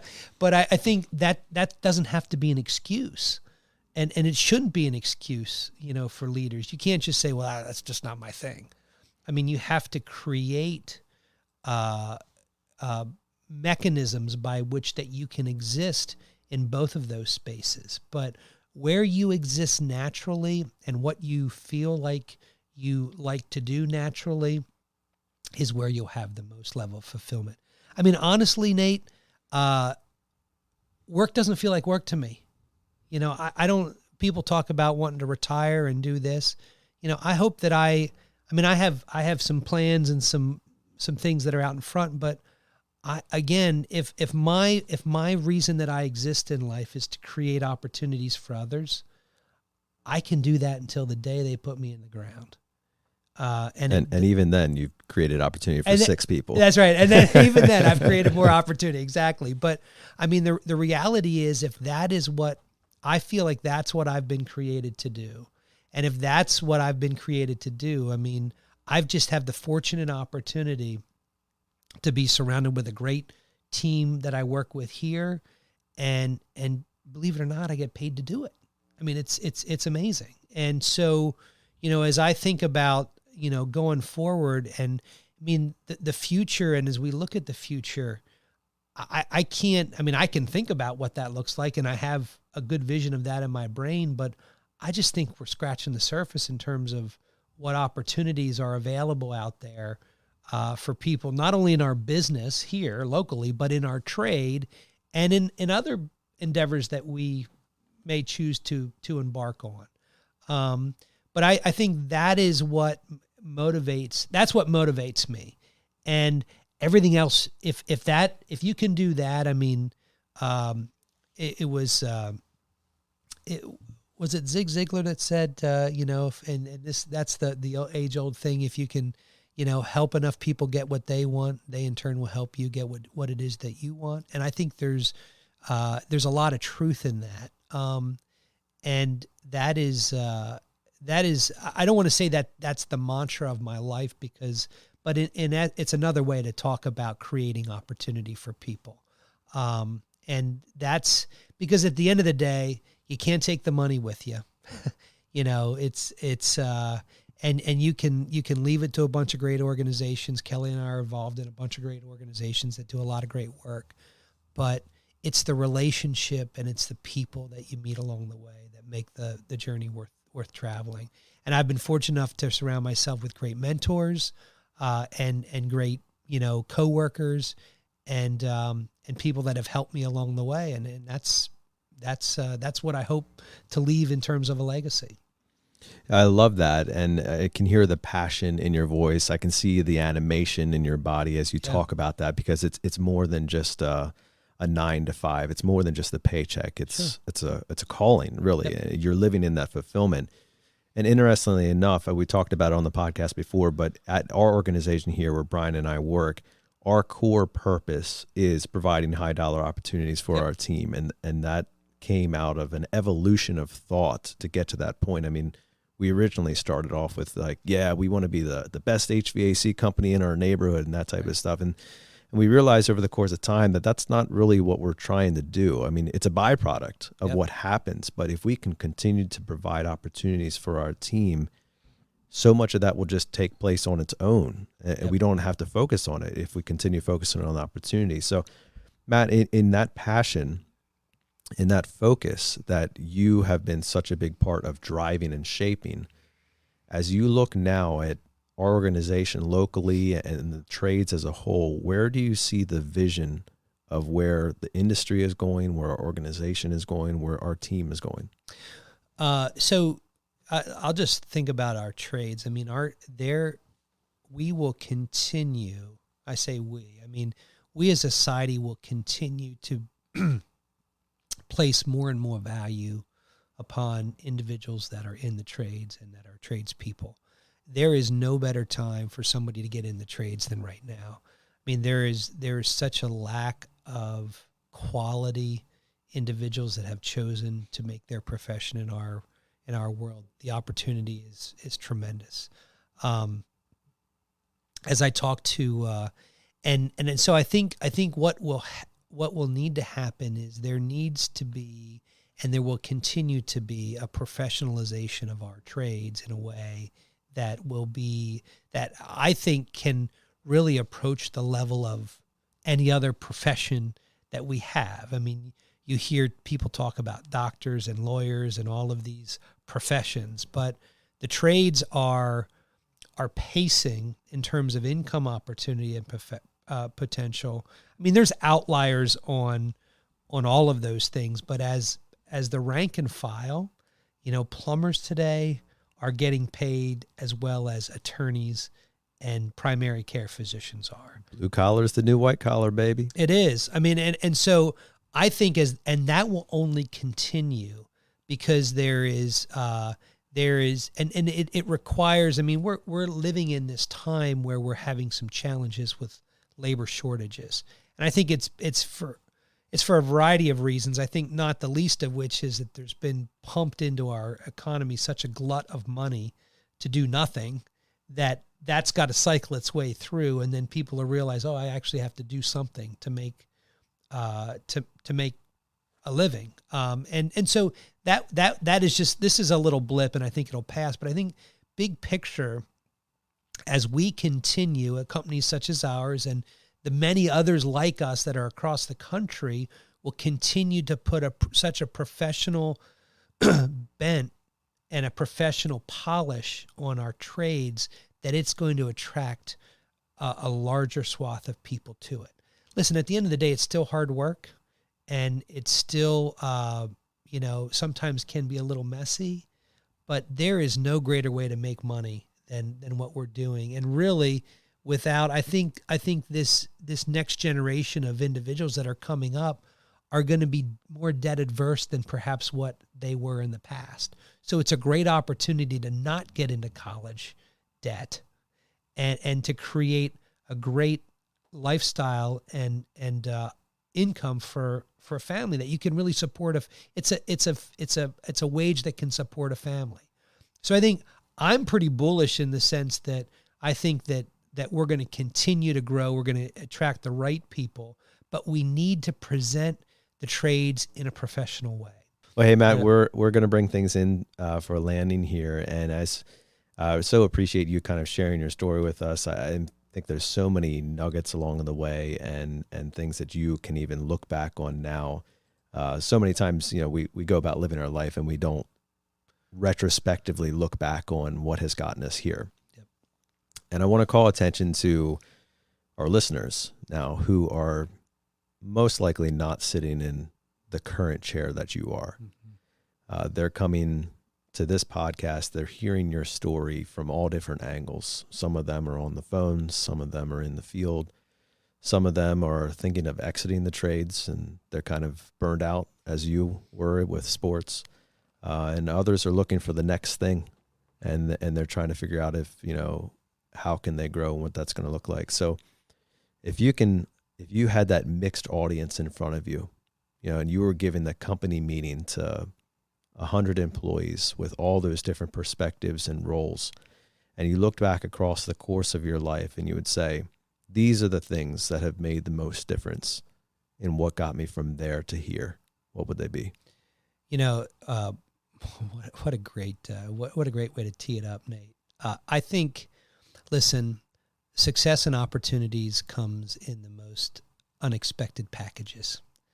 And I think that if you would know me and you would look at me, I'm probably the most unlikely guy that you would think that would be found maybe in the world that is the trades, in terms of the taste that I have, the lifestyle that I enjoy leading, and the things that I do, that I'm not.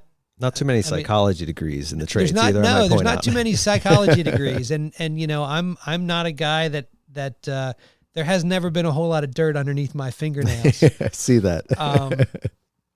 I don't mean that in a bad. I mean, I can be handy around the house and do the things that I do, but honestly, what I realized at a very early age is that the trades were not full of the MBA type guys, the business guys, and I saw opportunity there.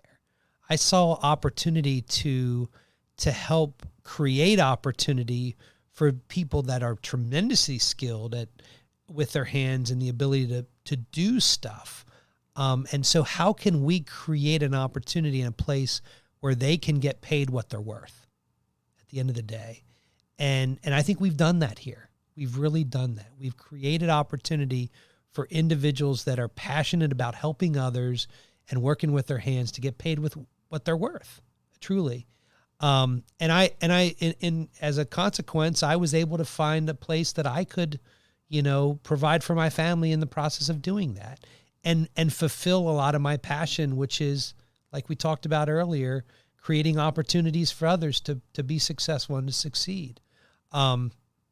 And I think that is, there is no better place than this. There is no better place than this company. There's no better place than the trades to really be able to do that, because we as a team believe wholeheartedly in, the opportunity that we've all been given, and want to continue to share that, because as a result, all boats rise.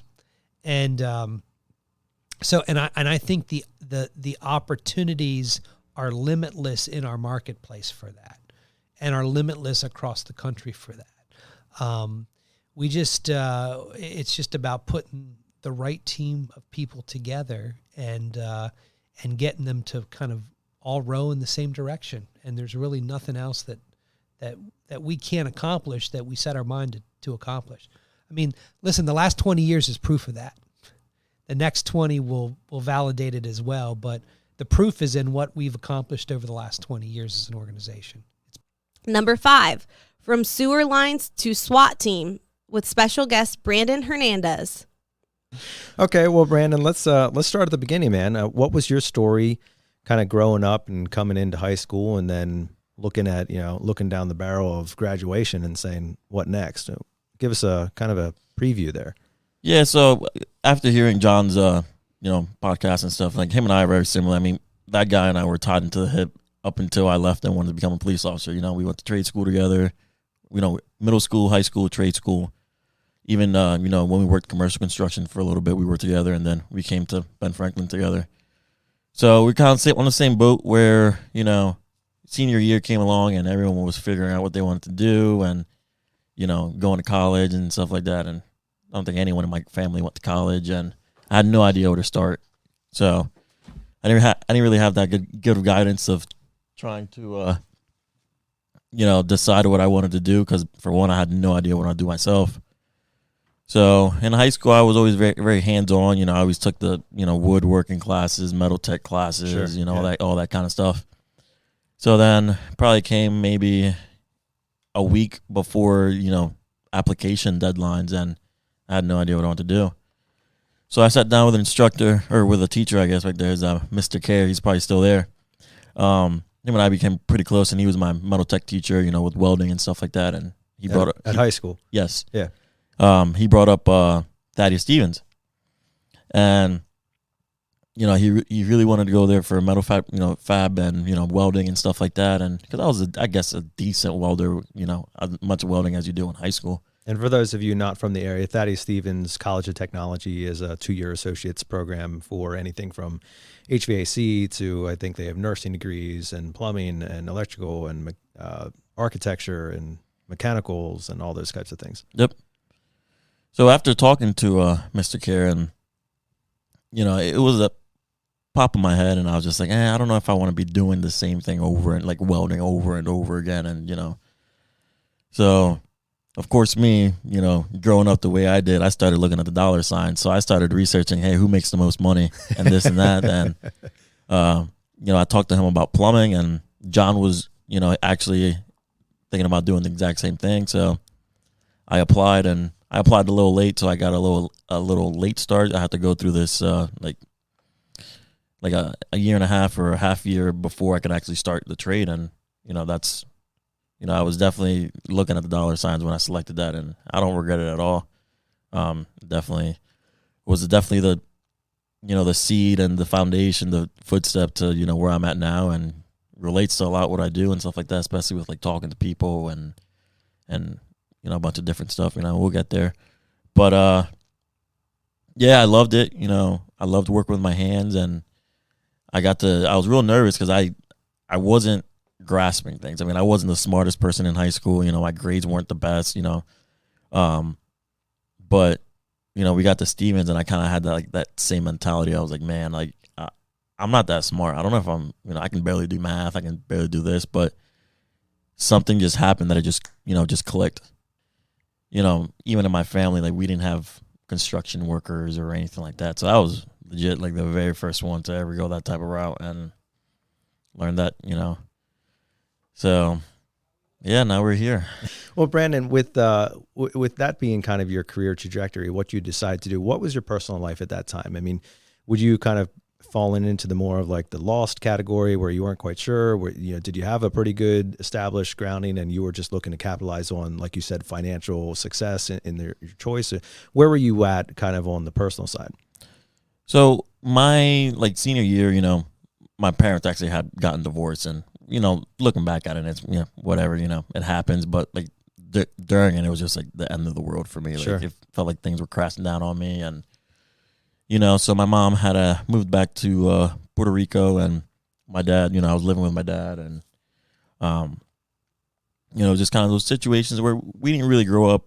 I should just say the most fortunate, because my dad, my parents worked really hard to, feed, 5 kids, 5 or 4 boys. And, I know how much I spent on groceries just for myself. I can't imagine, what it was for, 6 people in the house. Yeah.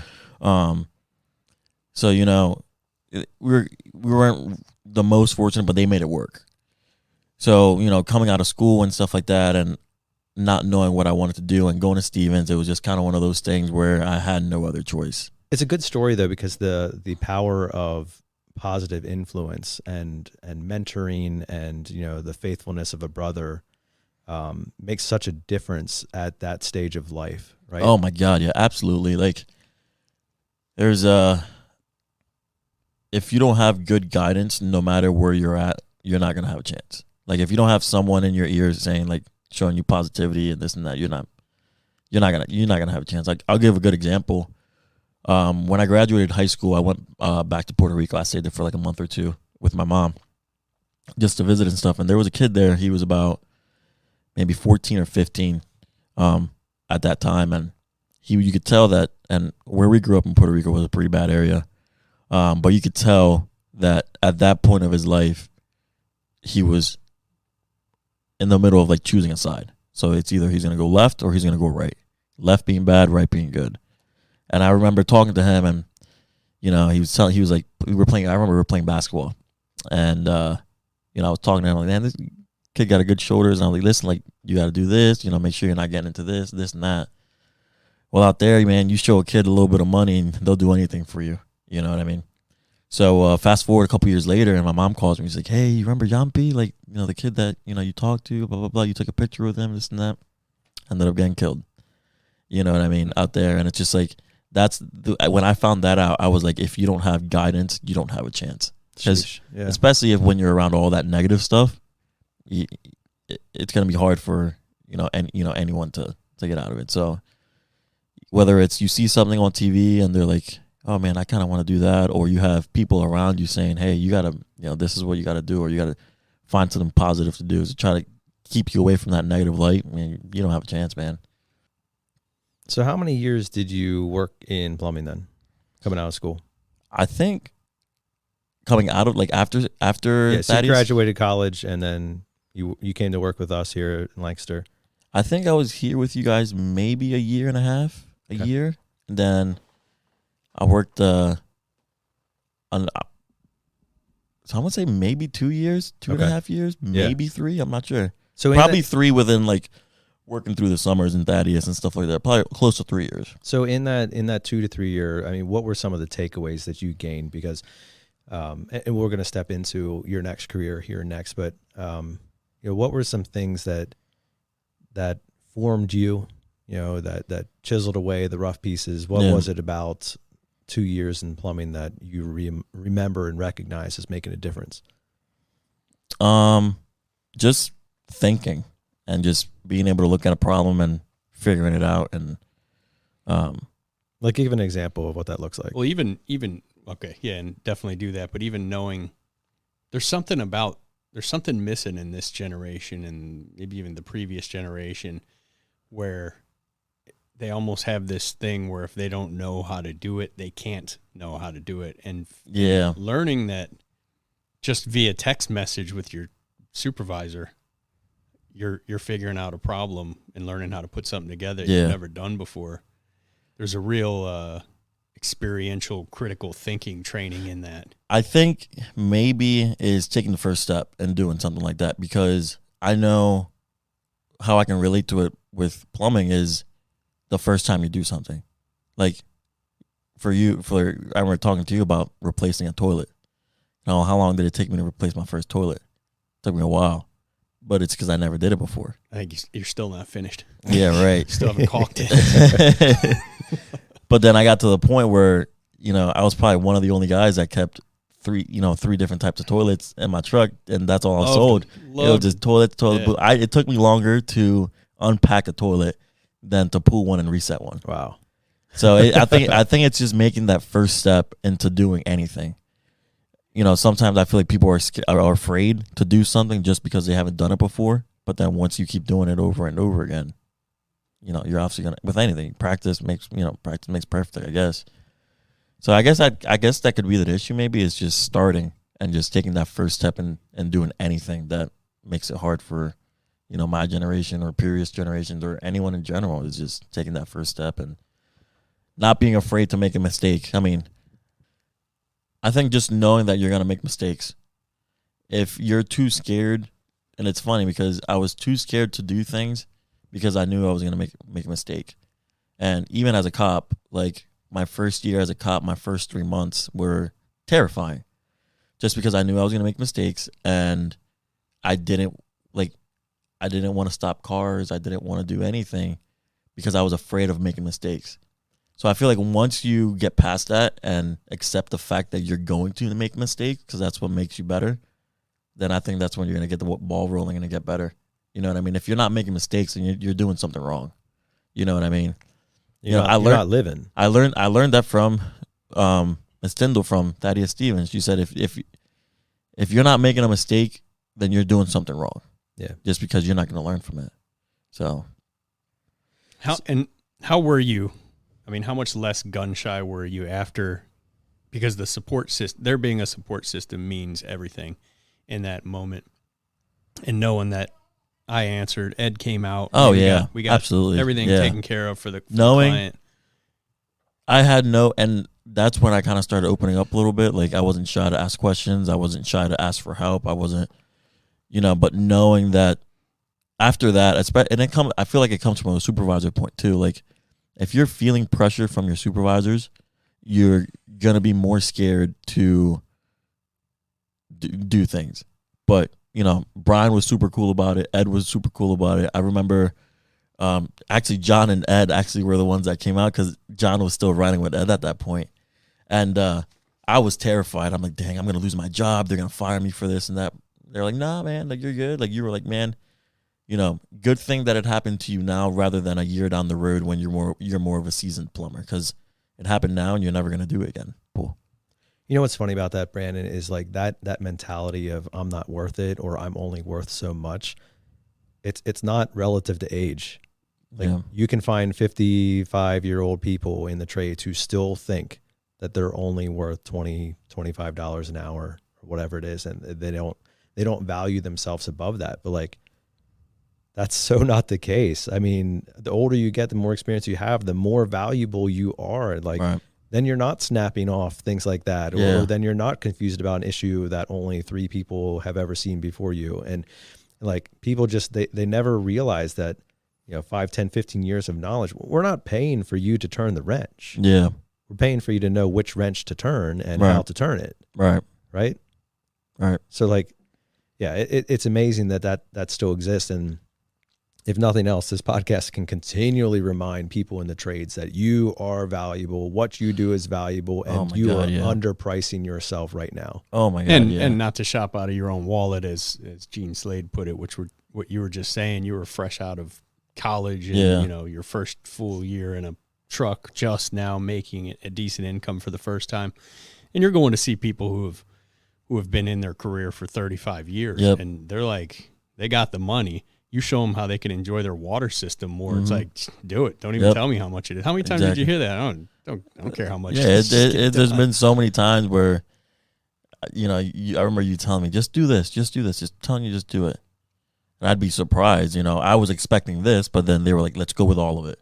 Let's go with all of it. And I'm like, man, maybe Brian does know what he's talking about.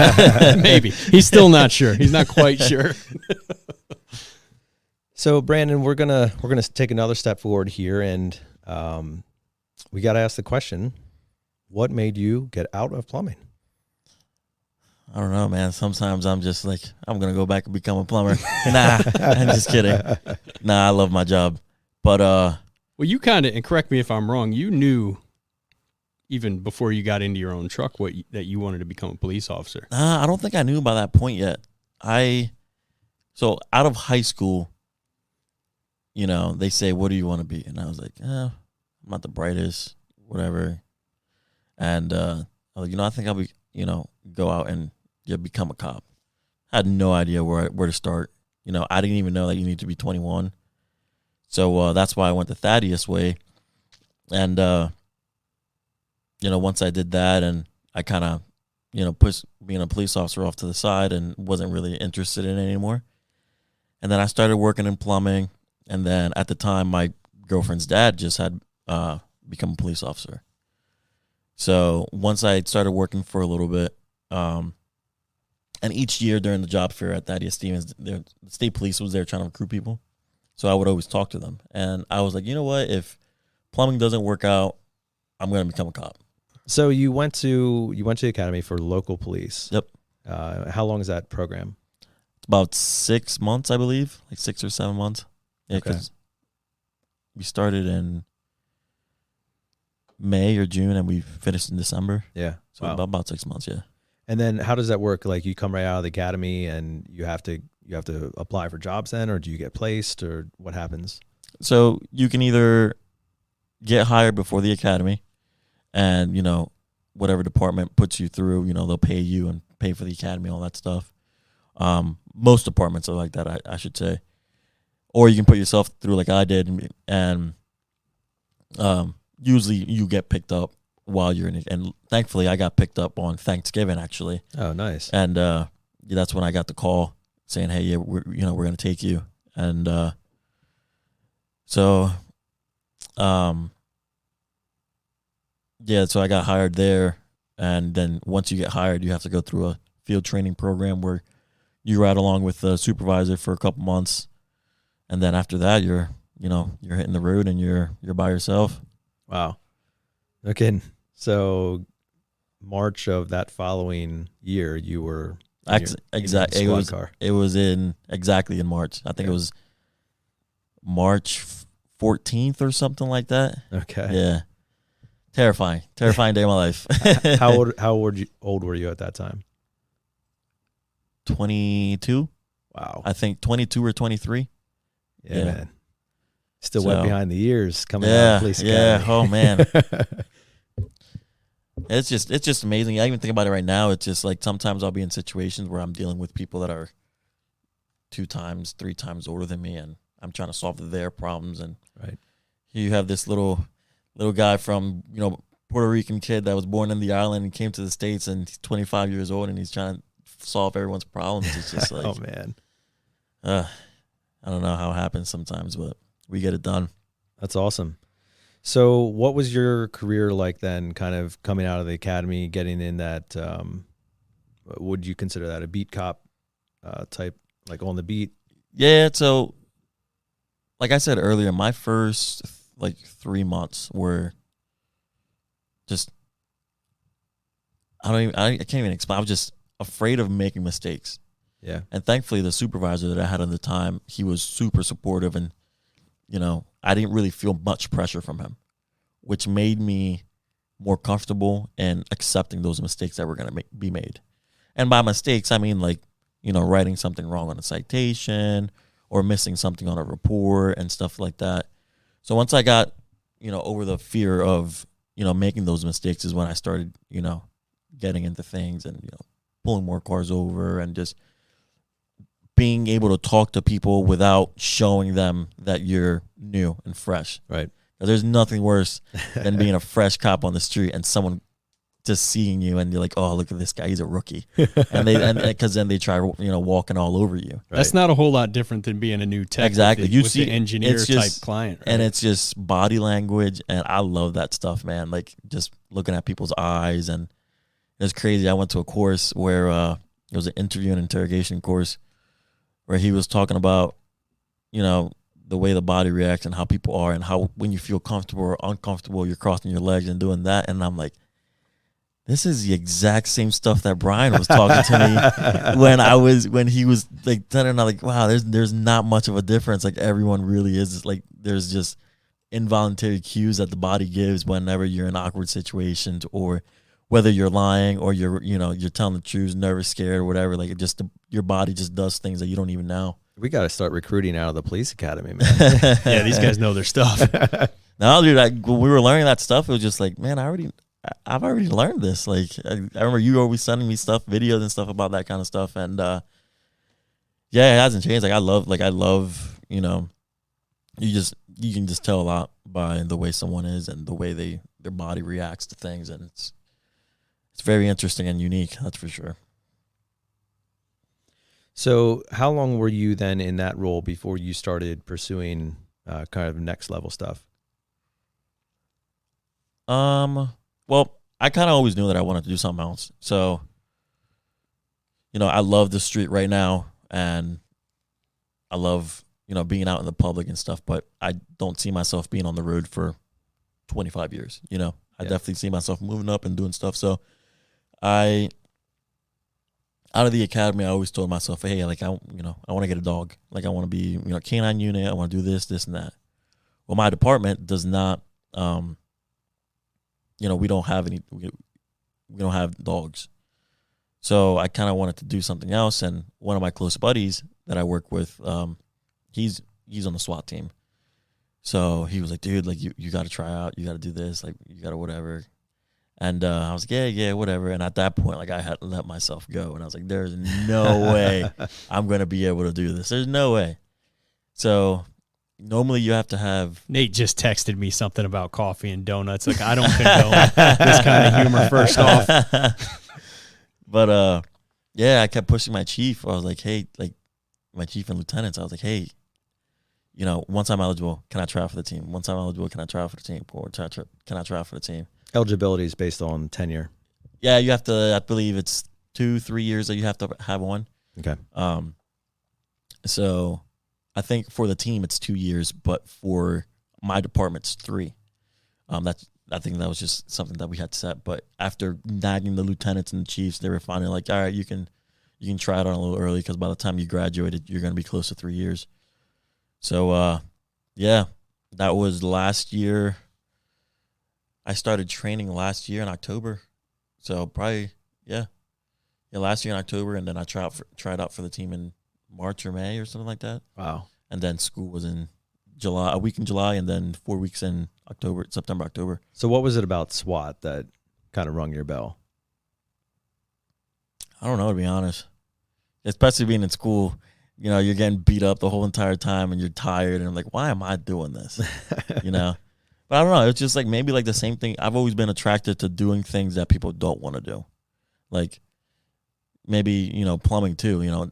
The dollar signs was definitely the most thing, but that attracted me to it. But it was one of those things where I knew not too many people were going to become plumbers. Like not too many people wanted to be a plumber. So I know it would be easy for me to get in.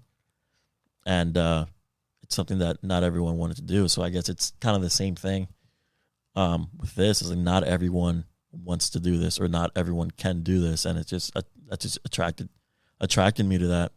Like we had 3 guys try out when I tried out, and those were the 3 guys that I went to, the 2 other guys that I went to school with, and all 3 of us made it. So I see you guys held each other accountable, pushed each other through. Absolutely, man. Those guys, man, great group of guys, man. Tyler and Josh, they're my boys. There's another brothers that I added to my family pretty much. But, yeah, we trained together, and then we went through hell together at school. We started with 55 guys, and we graduated in 9. Whoa. Wow. Yeah. So give us a little insight into what that whole training regiment looks like. I can't go into too many specifics because they like keeping it on the wraps, just to shock people. If you don't, yeah, don't get yourself in trouble. No. But I won't mention what school it was, but it was just mental. Like it was more of a mental thing. Like no sleep. Like you barely slept, and you break everything down. It's all doable, but putting all that stuff together, no sleep, being tired, having I was, like I said earlier, I was drinking 4 gallons of water a day, eating like all the time. Like I was putting down maybe like between 4,000 and 5,000 calories a day. Yeah. That still wasn't enough sometimes. Wow. And just drinking, just water all the time. That's awesome. Yeah. That sounds crazy. And that was because of just the physical exertion that you were being put through. Like they would literally scare you and say, if you are not eating and drinking, you will die. Wow. Like that, it was no joke. Like legit, they would make us pee in cups every morning just to make sure we were hydrated. Yeah. And just to check the color, or yeah. And it's you were like, this is just like a chlorine test. Wow, everything correlates to plumbing. But yeah, like that's how serious. Like they, like the day of, like the first day, like they check your blood pressure, everything. Yeah, it's no joke. Like it's the hardest thing I've ever done in my life. That's for sure. So now you are a certified official SWAT officer. Yep. And what exactly does that mean? Yeah, I'm just pretty much on call all the time.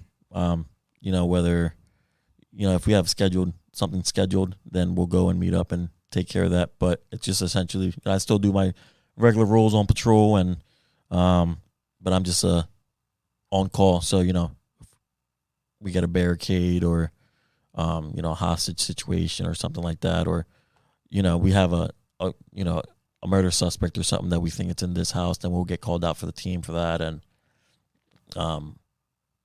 it's just an on call. Our team's part time. So I think there's a few guys that are full time, but generally everyone else is part time. So it's just, if you're working, then you go. If you're not working, then you go from wherever you're at. Well, how old are you now? 25. 25. Yep, I'll be 26 in a month. That's awesome, man. So literally from graduating college, going through trade school, working in plumbing, to own a SWAT team by 25 years of age. It's crazy, man. I did not. That's awesome. I set goals for myself, and I did not think they were going to be this. I told myself that one thing that I wanted to do was I wanted to have a house by 25.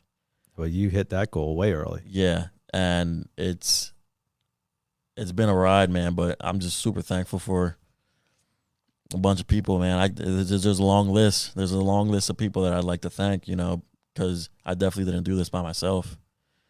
From, my mom, she was the number one person that I saw right away that helped me out and how strong she was, to, Jason from, Tuesday Church, to, you guys here, with plumbing, and my brother. There's just a long list of people that have made me who I am today. And there's, I put in the work, but if it wasn't for them, I probably wouldn't be here. So that's interesting, and I kind of want to bring it in for a landing here, Brandon. But with what you just said there, I mean, if looking back, what do you have to say for somebody who doesn't have a Jason, a Billy, a Brian, a mom like yours in their life, and they're, like I said, they're staring down the barrel of their graduation. They're not sure what they're going to do, and they got somebody chirping on their shoulder, telling them some stuff that they probably shouldn't get into, and there's pretty much silence on the other side, pulling them back to the good path. Yeah. What do you got to say to the guy like that who's considering his ways?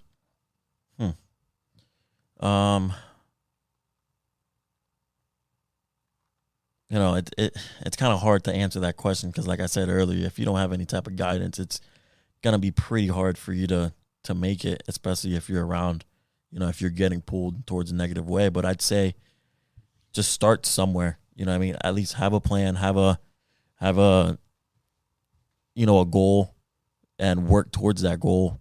And if that doesn't work out, then just do another goal. Think of something else to do. Just because, for me at least, I was dead set on being a plumber. That changed very quick. You know what I mean? But it was okay. Exactly. And it's okay to change, your path and your story and going, each in the right direction. But as long as you're going in a positive direction, and just don't stop. And, things, life's not easy. It's going to get hard. It's going to get, you're going to get beat down. But in order for you to feel good, you have to go through that stuff. Because when you come out of it, it's such a great feeling, rather than just everything being sunshine and rainbows all the time. Because if you don't go through the struggle, you're not going to know what the success feels like. So I guess that's what I would just say is just decide on doing something.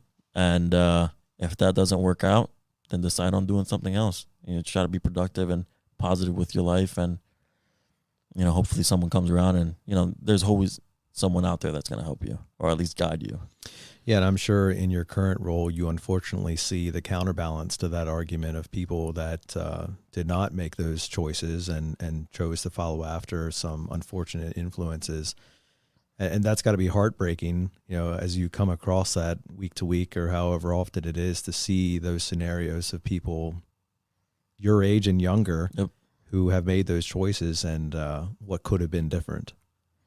Yeah, it's definitely you definitely got to want it for yourself because, you know, I can try to help you as much as I can, but if you're not willing to help yourself and do things within yourself, then no one's gonna do anything for you in life.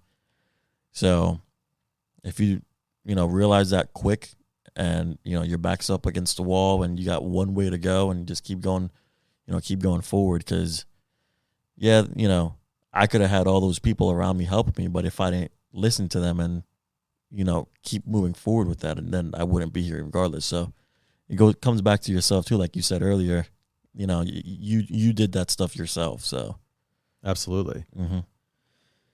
All right, Brandon. So you are 7 years out of high school, a couple years out of college. Looking back over all that course of time, what would you say has been some of the most impactful lessons that you've learned that have turned you and molded you into the man that you are today? Just the no quit. And I just recently realized this was my just no quit mentality. Like I said, I wasn't the smartest person, but I didn't let that stop me from getting some type of education. I wasn't the most physically fit person, but, you know, I worked my butt off and I got physically fit. You sure look plenty physically fit now. You know, I played sports throughout high school and stuff like that. And, you know, that was my prime and I was good then, but I let myself go a little bit. And I never thought I'd be able to get back to that, but I'm definitely in the best shape of my life, even while in high school. Wow. One thing I'll say too is, I think what brought this no quit mentality was actually quitting something. Explain that. So my sophomore year in high school, I quit football because it was like 3 days or something, like mini camp, and it was just hard. It was, you know, anyone that's been through any type of football camp know it sucks. It's hot, you're tired, you're getting blisters and all that stuff. So I got to the point and I was just like, yeah, I think I'm gonna quit. Like, this is hard. So I quit. As soon as I did it, I regretted it. And I think it might have been Jocko. He had in one of his podcasts and said that every person has to quit something, at least something, once in their life to realize that you shouldn't quit. So, and you know, that stuck with me now. I just don't have any quit with me. Up at school, at no point that in my head was I'm going to quit. Like, this sucks, it's going to quit. It sucked. It was horrible. It was hard, but I never thought about quitting. Number 4, More Than a Dispatcher, with special guest Kevin Oliver of Yes Air Conditioning and Plumbing. Hey, Kevin, we always like to learn a little bit about our guests and exactly what got you into the trades and the career that you've been through and then kind of what you're doing now. So catch us up to speed, start us where and how you jumped into the whole thing called the home services industry, and then how did you get to where you are now? Well, I'll start off by saying I've always been a people person, a very outgoing, take over the room type of personality person. So that's always been my background.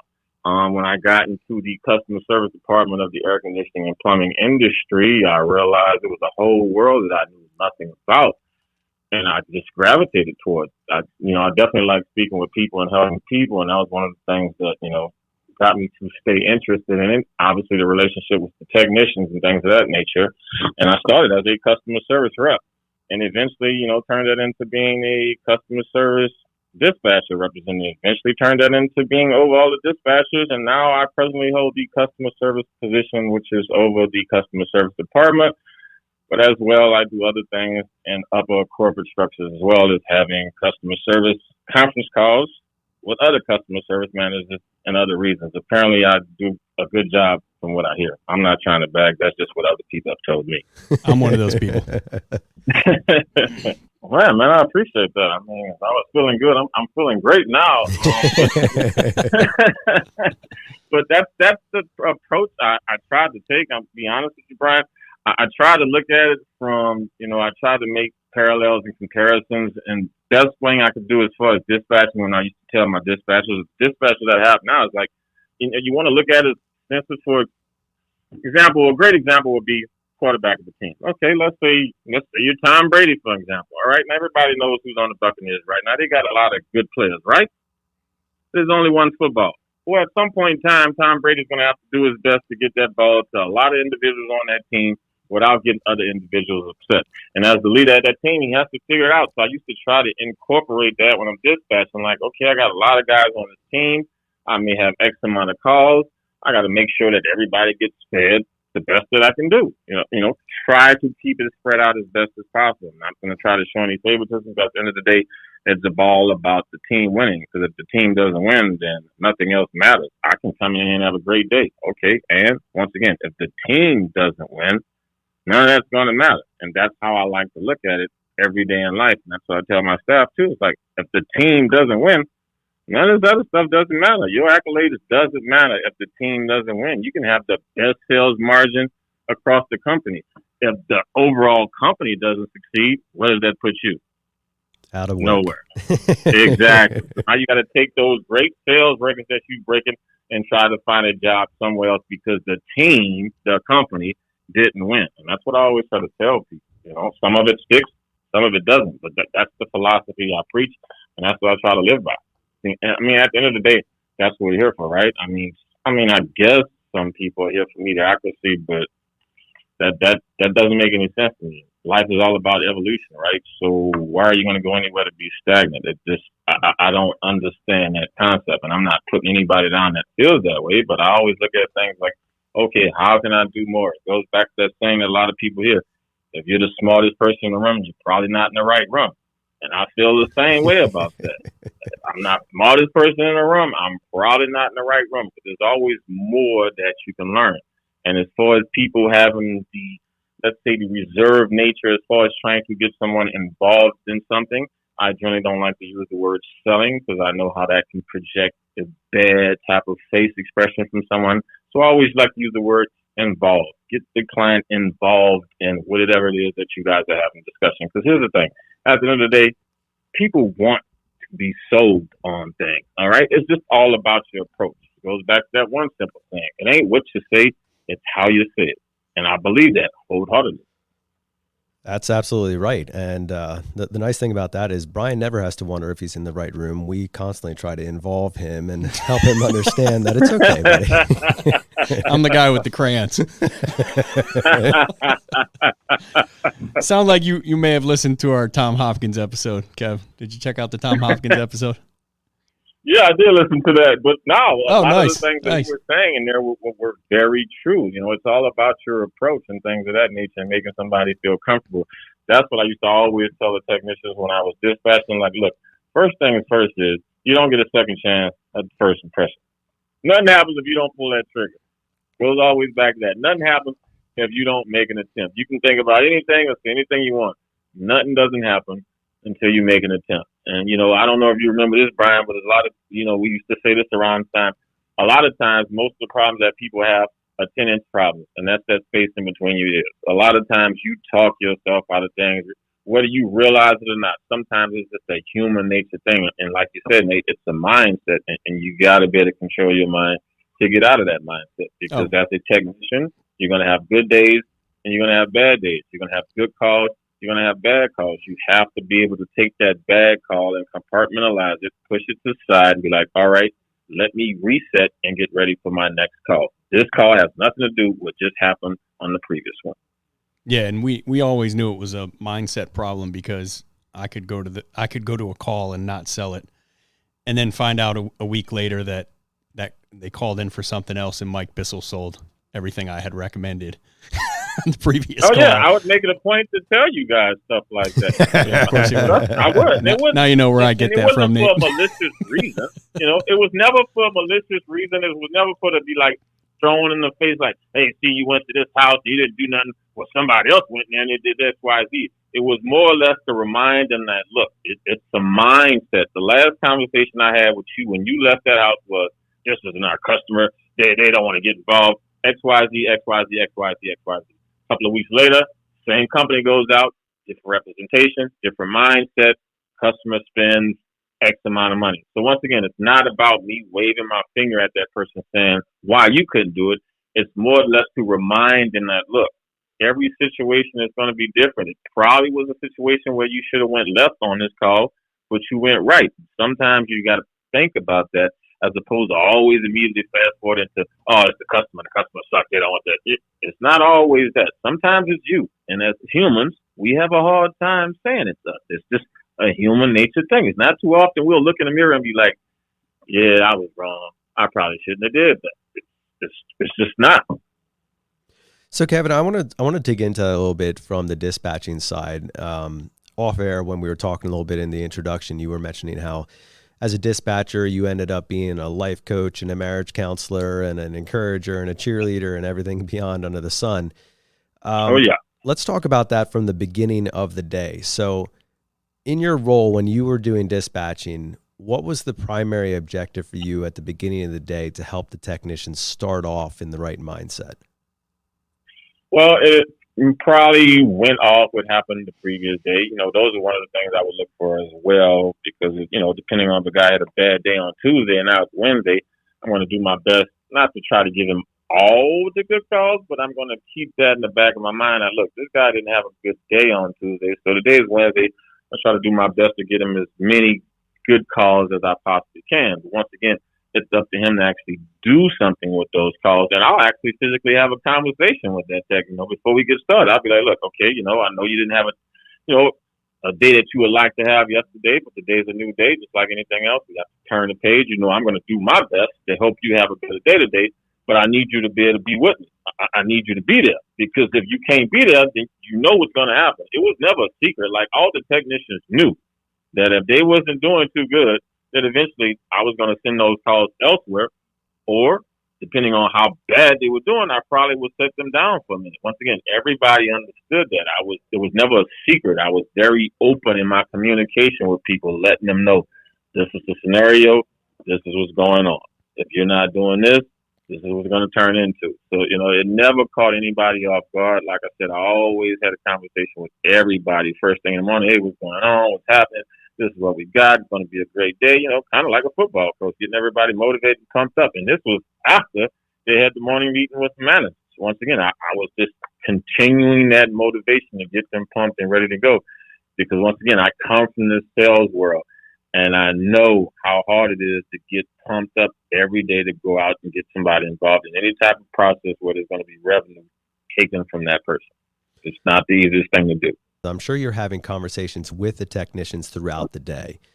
You said before that some of your job was to be that coach, that encourager. What does that look like throughout the day? We talked about the beginning of the day where you're pumping them up, you're getting them going. But then they walk out into the real world, you know, and they get leveled by a client, and all of a sudden things are kind of going downhill. What did that during the day type of communication look like for you? I mean, it's going to happen. Like I said, you know, it's going to happen. Michael Jordan's one of the best basketball players in the world, but he missed shots, right? All right, it's going to happen. But you, as a person, has to remind that individual, like, hey, you are that dude. You know, okay, you went in there and you swung, you missed. Okay, it happens. You don't think you're confident enough to go into the next house? I know you are. Dude, yesterday you just killed it. You just had one bad visit. You got to let it roll off like sweat and refocus and go into this next house. Because I'm telling you, this next house is going to be the one. You know, do you feel it? Once again, you got to lift them up and remind them sometimes of who they are. Like, look, yeah, all right, I know it's been a struggle. Once again, you're still that dude. You're still that guy that did X amount of money in sales, let's say 2 weeks ago, or whatever it may be. Sometimes they just need that extra bit of encouragement. And a lot of times, like I said, that is going to be your role because after, you know, the morning meeting, management's all doing paperwork. Sometimes they're on conference calls. A lot of times they don't have the free time to sit there and have those conversations throughout the day with the technicians because they're doing other stuff, whether it be having conversations, like I said, with other managers, whether it be having conversations with corporate, or just doing paperwork. So that extension is going to fall in the hands of the dispatcher. And if management is very comfortable with you, they're going to allow you to make those decisions. And that's when you're going to know when you've arrived or not as being a good dispatcher or not. If management's able to put those decisions in your hand, you know you've made it. If they haven't, then you haven't made it yet. And where did you find yourself in helping the person move from the mindset of, hey, let's warranty this thing and move on, into the mindset of, let's warranty this thing and see what else? By getting him to realize that, look around, look at this building. Like, this is not mom and pop shop. This is a corporation. Look at your other coworkers. Like, there's opportunity out there to make revenue. Like, once again, you're in a home. You're in a 2,500, 3,500 square foot home. There's plenty of opportunities in there for you to create other revenue, whether you're looking at the pipes, whether you're talking home filtration. Sometimes you may have a conversation with that steady Eddie and ask him, what do you have in your house? You have a filtration system, right? You like it, right? You don't think that homeowner would like one of those filtration systems? You'd be surprised how many times they'd be like, you know what? I never thought about that. Something as simple as that. What do you look back on as your time in that role, and what have you found to be the most fulfilling part of it? I'd be honest with you. I'll say the relationship with the technicians, watching them grow and do well. People like Brian, people like Joey, just watching them grow because, you know, I think, I played a part in that. I would like to say, would it be 0.2%? That's fine. I would just like to think I played a role in that because at the end of the day, I'm always trying to, help people maximize whatever it is that they're here for. Like, okay, you came here to be a plumber, all right? So look at it like this. Whatever you're trying to do, why wouldn't you be the best at it? I don't care if your job was to be on the side of the road picking up trash. Okay, well, I'm going to be the best side of the road trash picker up there is. I don't care. If I'm a window washer, I'm going to be the best window washer it is. Whatever you're doing, why not be the best at it? Otherwise, why are you doing it? Love it. All right, Kev, that's all we got for you today, man. Thanks so much for joining us on the show. It was so good to be hearing from you. You have such a refreshing perspective and uplifting, optimistic view on not only the home services industry, but how your impact upon people in the field on a daily basis can make such a big difference. Number 3, Finding the Quitter with special guest Tim Kennedy with Sheepdog Response.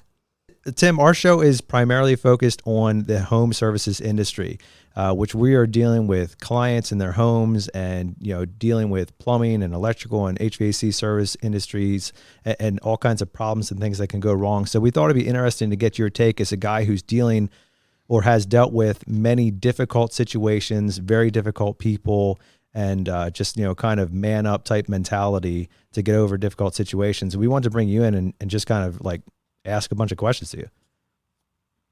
I know I've done a whole bunch of hard stuff, like obviously fought in the UFC, to walking out to my music and stepping into the octagon if a dude across from me that's going to try to knock me out or choke me out, jumping out of airplanes and helicopters to go shoot bad dudes in the face. But I have never walked into the house of a woman with 5 children whose plumbing is broken, they have no water, and there's poop and crap in every toilet in the house. So that's a stress I can't even imagine. And so my hat is off to everyone that does these series of very difficult jobs. Wow, that means a lot, man. We really appreciate that.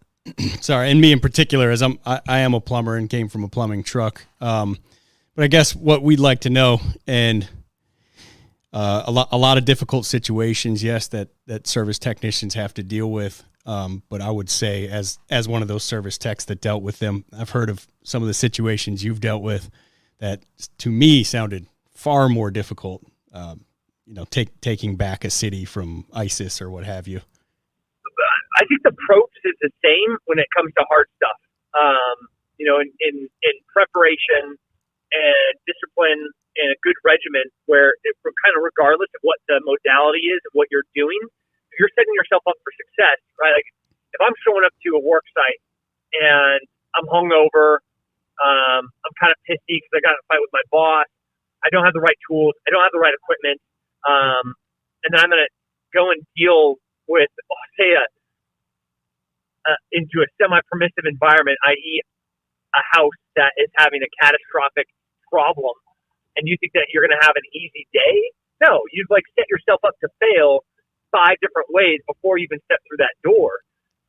Regardless if you're stepping into a Black Hawk to fly to do a hostage rescue mission, your pre-mission checklist, your PCCs, PCIs, like, do I have all the stuff? Is all my stuff going to work properly? And am I in the good headspace to go and do this thing correctly? It doesn't matter what you're doing as long as you're doing the right stuff ahead of time. And that ounce of prevention is worth a pound of cure. It makes the job easier. But inversely, you're showing up late.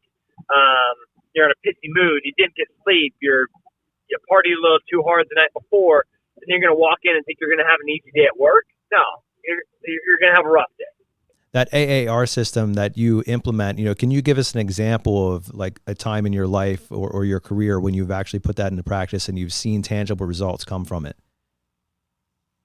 A real easy one is I'm fighting Michael Bisping, main event for the UFC. And my coaches, in between rounds 2 and 3, they say, here's what you did right. Keep doing that. Here's what you did wrong. Don't do that. That is like a super oversimplification of in between fight rounds in the UFC. That is an AAR in practice.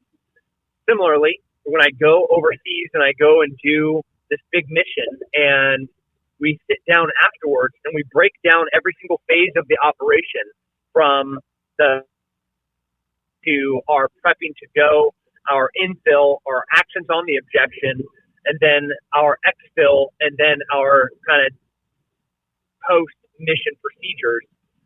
We go through every single one of those phases and we talk about the things that we did right and the things that we did wrong and how they affected things later on in the mission, positively or negatively. So you can get as complex. I mean, we have these massive documents that have all of the different criteria that we're going to grade during a mission, but it doesn't have to be like that. I can just like in between a round in a fight, I can take a second and I can think about what do I need to do to change? Even if I'm getting my butt kicked, what do I need to do to do better and change this trend towards the positive? And that's something that I think really resonates even in dealing with clients, because it's a dynamic situation. Just like, and I'm not trying to equate the two, but warfare or UFC or any of the things that you've done there where you're not sure what your opponent is going to do. You have to react live in the moment. And so that's what makes in-home services difficult, because you're dealing with a different client over and over again. And yet there are still patterns and there are still, personality traits that often tend to follow people along the way. And so you can kind of read those a little bit and create a better outcome. Yeah, sure. That's a great point. We are not in control of the who, the what, the where, the when, or the why, right? We're not in charge of who we're going to go see. We're not in charge of what went wrong. We're not going to be in charge of why they called us, what time we're going to be there. All of the conditional things that will affect how that call is going to go, we're not in control of those things. But the things that I am in control of, while I might not be in control of the who, the what, the when, the where, the why, I am in control of how I'm going to be prepared. Like the headspace and the mindset that I'm going to have rolling into the equipment that I'm going to have on my truck. All of those things, like if I'm going to roll into the valley of Afghanistan and, I have 2 drums of ammo for my entire gun truck, I'm probably going to get messed up, right? But when I went into the valleys of Afghanistan, I had like backpacks preloaded of grenades, backpacks, all magazines jammed to the top, 25 drums of ammo for every open bolt belt fed machine gun. I had laid on F-15s, I had laid on A-10s, I had laid on helicopters, I had AC-130 gunships just hanging out in orbit. I had drones flying over. I was like, bitch, please come and give it a whirl, because I'm going to bury every single one of you guys in this valley. But that was the preparation of me going into that valley. I was set. I don't get to pick when they're going to do the fight. I don't get to pick how many of them they're going to be. I don't get to pick any of that stuff, but I'm going to mess their day up. They send all they want. They just know that they're going to get them all dead when they get back. What would you say to like those people they just struggle to have that type of killer mindset or that type of like pit bull mentality? How do you motivate them and get them going? Well, I got 2 options here. One, don't reproduce, because I don't want to deal with your weak-ass genetics in the next generation. 2, is go and do hard shit. Like that's it. You want to be hard, you got to go do hard stuff. You want to be tough, you got to go do tough stuff. So like, I think I'm kind of a badass, but every single day I go out and try to do even harder stuff. I find the fastest athletes for me to go train with, like the best grapplers, the best boxers. When I'm going to the range, I'm not trying to shoot with some slow, fat NRA pistol shooter. I go and find the hungriest, youngest 3-gun guy that thinks he's the fastest in the world, and then I break his ego and I take the pride and I shove it down his throat. But I still go try and find the best and fastest versions of everything that I'm doing. Like, go do hard stuff. Yeah, I was listening to you on a podcast on Rogan from a couple years ago, and you were kind of stating the same stuff about doing hard things. Stop being so easy on yourself. And you mentioned a game that you've played in the past called Find the Quitter. Can you talk about that? Yeah. So I'll go back to the origin of that. When I was first started wrestling, I was my first match. My dad is next to the mat, and I get pinned in this match. I probably couldn't have beaten this larger, older, more experienced wrestler, but I definitely didn't give it my best go. I looked at this older athlete, this bigger athlete, this stronger athlete, this more experienced athlete, and I quit before I even stepped onto the mat. I remember the look of shame and embarrassment and humiliation on my dad's face, and like that just seared my soul. It was a glance. I have the most amazing, loving father, but like he knew I was better than what I just did. And from that moment on, I was like, there's a bitch inside of me, and that quitter is going to rise up every single time I go and do something, and I'm either going to let it win or I'm not. So what I've done is I try and find something every single day where that quitter is going to show up. So there's nothing wrong with failure. Failure happens.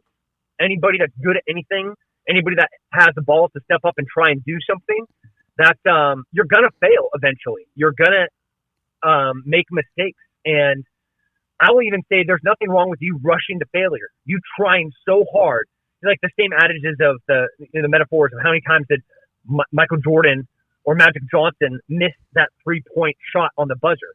A ton, but they're the greatest ever. How many times did Babe Ruth strike out? A ton, but they're the greatest ever. You know, how many times did Mike Tyson miss a punch that he was trying to knock somebody out with? A ton. But ultimately, they were able to go and be the greatest ever, and they were able to do it because they weren't afraid of that failure. But what they were afraid of was a life of regret. Looking at something and being like, man, I wish I would have tried harder. Man, I wish I would have just done this a little bit better. Oh, had I only. That stuff will drive you mad. So that stuff, I'm going to go ahead and stack into a pile, drown it with diesel, set it on fire, because I'm not going to abide any of that in my life. I don't want that. I'm fine with failure. I don't want a moment of regret. When the apocalypse happened here in Texas, which was 5 days of snow, it was my plumbing skills were put to the test. I had my lawn pipes bust. I had my pipes to the filter to my pool bust. I had my outdoor kitchen pipes, my copper pipes, those busted. I was sitting out there with a blow dryer trying to defrost my storage tank, my pipes going into my pressure tank to push to my house because I'm on a well. You guys would have been so embarrassed to even be talking to me. Man, wrap us up here and just tell us what is your advice for the next generation, and we'll call it done. My advice for the next generation is to reject comfort. If it is easy, don't do it. If it is quick, don't do it. If everyone else is doing it and they're doing it effortlessly, don't do it. Find hard stuff. Take pride in doing things that no one else can do, and do that stuff. Everything else is going to be easy. That's awesome, man. Thanks so much, Tim. It's been awesome to have you on here. We definitely appreciate all your just relentless service to this nation and your tours and all the training you still do for military and police officers. Your Sheepdog Response Company is just amazing, and we thank you for everything you do, man. No, I appreciate your kind words, and thank you for what you guys do. You don't. I think one of the most important jobs that I don't know why nobody's going into like they should. I know I'm playing these plumbers that come out here make like a couple $100,000 a year doing plumbing and HVAC because it's such a fine skill that nobody has. So like plumbing, it's hard. Do it. Number 2, Master Series, helping other people get what they want, with special guest Gene Slade with Lead Ninja VT. Well, hey, let's talk about how you got into this all, Gene. What's your story? How did you get into the trades? Have you served in the field yourself, or did you always look for coaching? Where did you start and how did you get here? So my father owned his own heating and air conditioning company in Michigan. He was Fenton, Michigan, actually. When I was 11 years old is when he started it. And one day summertime, and he said, "Boy, you want food? You want clothes? Come to work." So he threw me in the passenger seat of his truck at 11 years old, and I carried his tool bag for probably 6 months to a year. And then shortly after that, he would put me on the outdoor system. So when I was 12, I would do the outdoor condenser, level the pad, put the disconnect, the width, the low voltage. I was responsible for the outdoor system. He would do the inside system. We'd work towards each other. You've heard 2 trucks in a truck, right? Yeah. We were 2 jeans in a truck, right? We were the beer can cold guys, right? We would put your hand on the refrigerator line as soon as it was beer can cold. It was good. Roll up the cords. Let's get out of here. Like, we didn't have the education and the knowledge and the skill that a lot of guys have today, or the tools. We were doing the 3 swap outs a day, just banging them, right? And so I did that for a while. I was 15 when my father said, "Hey, man, we need another truck. I'm going to hire you a helper." So he got me a 25-year-old to drive me around, and I led the installs on the second crew. And at 19 years old, I was an installation foreman. 21, I got into sales. Wow. And I never looked back. I loved sales. It pissed me off, man. I was installing an air conditioning and heating system one day, and the salesman, I found out that he was making like $120,000 a year, and here I am making $42,000 a year. And I'm like, that's a good gig. I got to get into that gig. So I sent out 100 resumes to Florida, 50 resumes to Florida, 50 resumes to Michigan, went all over the country, like flying back and forth, doing interviews. And I finally ended up taking a position that was 30 minutes from my house. And it was at the most expensive company within 100 miles of there. And it was a good thing. I didn't know it at the time, but I started out learning how to handle the price injection, and your price is too high. And I got one for $6,000. You're at 12. And so I took a sales job, and I took it to compete with a guy who was doing $2 million a year. I'd never heard of anybody doing that. And the day I started, he quit.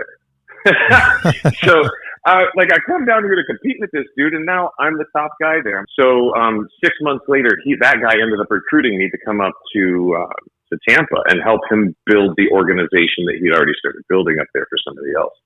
And so I went up to Tampa. I helped build that company from about $2 million to $8 million in 3.5 years. Built a ductwork department, sold $1 million in ductwork my first 6 months that I got there, and it was off to the races. And that guy ended up leaving the company. I ended up being in charge eventually as a general manager. And then one day I decided I'm going to go ahead and take my contractor's exam just to see what's on the test. And I didn't buy the books or anything. I just went and showed up and took the test. I just wanted to see what was on it. And unfortunately, I passed that thing. Fortunately, but unfortunately, right. Like I don't know how you do that. I mean, it was like a 79 that I passed with, and I'm like, well, I guess that's out of the way.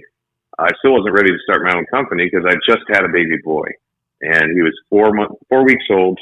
My wife at the time just had major surgery, and I was like, I need at least another 6 to 12 months. Well, the next day I went in to do training for 42 technicians. And when I left, then with my motivational speech at the end, the owners called me to the back of the room, took me into their office, and canned me. They're like, you got your contractor's license. I said, no, I don't. And they said, well, you passed the exam. I said, yes, I did. I said, and I told you guys I'd be starting my own company eventually. And they said, well, we don't need your services anymore. Wow. The last guy had taken the company from $8 million down to $2 million. He took everybody with him, and I had to rebuild it. So they're afraid the same things would happen. Right. So I was like, all right. So I'm contemplating what am I going to do. I got a 50-mile non-compete. I just got a brand new baby boy. I just signed a lease for $25,000 on another house for a year. And I got $100 between 4 bank accounts. Right? That was not good because I was paying off all my debt. Yeah. And, but that was actually a blessing because I went home and I said, you know what? I'm going to go buy 2 trucks before I realized the banks realized I don't have a job. Right? Yeah. So I literally went immediately to the dealership and bought 2 trucks and brought the trucks home. I took out 20 credit cards and I started the business on credit cards. So IAQ was the gem for me. It's still today what people seek me out the most for, trying to change that. But I've got guys all over the country that are selling $10,000 and $15,000 air quality packages. And just, you think about the 65% gross margin on that, that's a business game changer, right? So my goal today, my passion today, and it changes, right? But my passion today is to help technicians to work less, to make more money, and to get home for dinner on time. I love it. Guys, this business is hard on relationships. And if you suck at sales, if you suck at communicating, your relationship at home is going to suffer from the lack of money that you're able to create. Look, money ain't the root of all evil, guys. The lack of money is the root of all evil. All right? So people ain't got money. So people ain't got money that they go out and rob and cheat and steal. Mm-hmm. Right? Yeah. So Yeah. I got off on a tangent there. I forget where I was going with this. Happens to me all the time. But technicians, you absolutely got to help other people get where they need to be in order for you to get where you want to. Oh, I know what it was. Work less, make more money, get home for dinner on time. It's hard on relationships. The service industry destroys more marriages than you could count. Right? My marriage was a fatality to the service industry. I worked too hard, right? At least for that relationship. And I didn't have my eyes focused on it as much as I should have. And that relationship dissolved, right? A 20-year marriage dissolved. And fortunately, when my kids were old enough to remember, I was able to get home for dinner on time.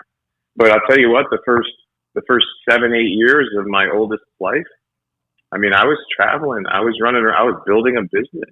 I was out providing for the family. Now, it didn't help that my ex-wife liked to spend the $1.50 for every one that I made. But I mean, guys, if you can get control of your money, you can get control of your average ticket. If you can become more successful at every call that you run, you're going to get control of your time. Okay. I tell people like this all the time. You ain't going to get control of your time with a $250 average ticket on those calls. Those 8 out of 10 that are not opportunities. You're not going to get control of your time. You need to have a $1,500 average ticket or higher in order to gain some influence with the boss. Now, some bosses don't like it when I talk about this, but I'm a boss, so I can talk about it. If I had a guy who had a $300 average ticket at my company, and I had a guy who had a $2,000 average ticket, that guy with $2,000 average ticket could get away with a lot that that guy with a $300 average ticket couldn't get away with. Mm-hmm. I don't treat people equally. I treat them fairly. People are not equal.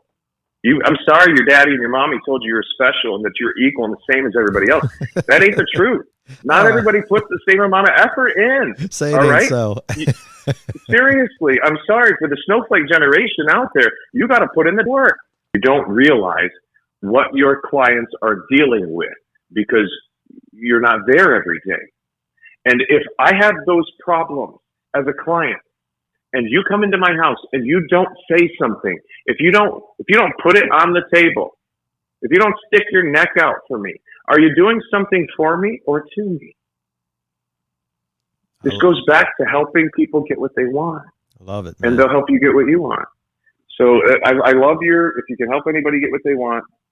The other one, there's another one that I love. Oh my gosh, what is it? You can have anything in life that you want if you just help enough other people get what they want. That was one of them, right? Yep. Where would you recommend people to start right now who are listening to the show? You know, technicians who are only in it for a couple years right now, and those who've been in it for 20 plus. You know, where do they start with helping others to kind of begin that reputation for themselves? Well, the first thing you got to do is get your own money right. Right? before you can help anybody else, you got to help yourself. So I would go over to my personal YouTube page, Gene Slade, GeneSlade. Tons of free content there, right? Tons of stuff that will help you to at least double your average ticket, if not triple it right now. I get calls every day about this. Okay. People are taking the free content, doubling, tripling their sales, and they're like, wow, this is great. You got anything else? I'm like, bro, you ain't even got into the paid programming yet. Right? I mean, like, we do all kinds of stuff over here, but if you really wanted to get serious, like serious, our starter product, like our entry level product that everybody loves, is Lead Ninja VT. That's with VT, like virtual training, or leadninjavt.com. Plug, shameless plug, not afraid. So this takes a $40,000 course that I teach and breaks it down into 2 to 3 minute segments and gives you tests afterwards. It's on the exact same platform that Grant Cardone uses. And I created it 3 years ago, and I've invested a nice 6-figure chunk of money into it. And you can get through it in about 90 to 120 days if you spend an hour a day. So you want to go through it about 3-4 times a year. But that program is designed to 3, 4, 5, 6x technicians sales who are in the position that I was talking about earlier. It also has got stuff for comfort advisors on there. It's got coaching calls where comfort advisors call me up back when they were paying me $1,000 an hour to have conversations with them. And we unpack the whole call. I get permission to share the call. And you get to hear what guys who are doing $3-4 million, $5 million a year are calling up and asking me, how do I get to the next level? How do I get to the next level? Constantly be hungry, guys. I want to inspire you right now. He said Brent Buckley did $7 million. That guy only works about 40 hours a week, maybe 40 hours a week, maybe. Okay. That should inspire some people. I've got two other friends that do over $10 million a year in sales. They're comfort advisors. Okay. And they both make over $1 million a year in personal income. You don't have to start your own business in order to become a multimillionaire doing this. I think that that's a misconception. And there are a lot of people out there that if they hadn't started their own businesses and they had just focused on being great and working inside of somebody else's companies, would be multimillionaires instead of broke. Right. Just because you're a good salesperson doesn't mean you're going to be a good business person. It is hard, guys. Usually means the opposite. It is hard. 100%. You guys get pissed off at your employer and you have what Michael Gerber calls an entrepreneurial seizure. You freak out. Oh, I can do it better and cheaper. You can't. Okay? You can't offer the same thing that the company that you're offering right now is cheaper. If you do, you won't be around for very long. If you don't charge like the big companies, little guys out there, if you're doing $1 million, $3 million, or less than that, if you don't charge like the big guys, you'll never be a big guy. So raise your prices. Ask yourself a question. If I raise my prices 10% today, how many of my clients would I lose? If the answer is none, raise your prices yesterday. Right on. Okay? Even if you lost 10% of your clients, you would still be way better off and more profitable. Do the math, people. Love you. That's why I'm coming at you hard.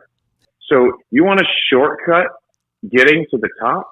You got to seek people out, get around people. Proximity, guys. Are you hearing me? Are you listening out there? Proximity. You got to get around people who are doing it. The people that are doing it, quick secret for you, they'll tell you how they're doing it. They'll tell you. They want to tell you. You just don't ask. You're afraid, right? Get around people. Spend some of your money. Get around people that can help you. That's great stuff, Gene, and really appreciate that. I mean, we focus on the concept of wasting no day here with this podcast, and I mean, no better way of doing that than actually spending some of your own money and time investing into it. That's how you accelerate yourself. Otherwise, you're going to learn it all yourself. That's going to be a long, hard road. Why would we not learn from all the people that have lived and died before us? We got to be idiots if we don't. 100%. You can skip time. You can fast forward time, accelerate your process if you will just go out and pay people for the time. Stand on the shoulders of giants. Amen. Amen, man. I'm not the most brilliant person in the world. I am a really, really good at listening to people and then doing what they say. I'm also very good at listening to somebody and being able to repeat what they said. Like, I'm really focused. I'm a really good listener. And if you guys are around successful people, shut your mouth. Ask them a question. Shut your mouth. Listen and take notes. Bring yourself a pad. All right. Otherwise, they ain't going to talk to you for very long. Because I know that if I'm having a conversation with you and you're not writing down and I'm dropping gold, guess what? I'm wasting my breath. And number 1, the power of negotiation with special guest Brandon Voss of the Black Swan Group. Brian, Nate, it is my distinct pleasure to be with you two gentlemen today. Happy to be here. The pleasure's all on this side, Brandon. We've had quite an eclectic group of guests on, but we have not had somebody who actually trains hostage negotiators. All right. Okay. I'm happy to break the mold on that a little bit. Awesome. We're happy for you to break it. Pretty small pool there, so. Right, exactly. Not a lot of competition. Yeah, man. Hey, we'd love to learn a little bit about our guests, just their background and history, what you got in, or how you got into what you're doing now, and where you came from. So, why don't you give us a little bit of a preview? Sure. So, leaving college, I got into sales right away. I knew I liked dealing with people, and the sales process has always been fun to me. This idea of influence and sharing of information that's pertinent. And so I did retail sales with Macy's when I first started there, low level.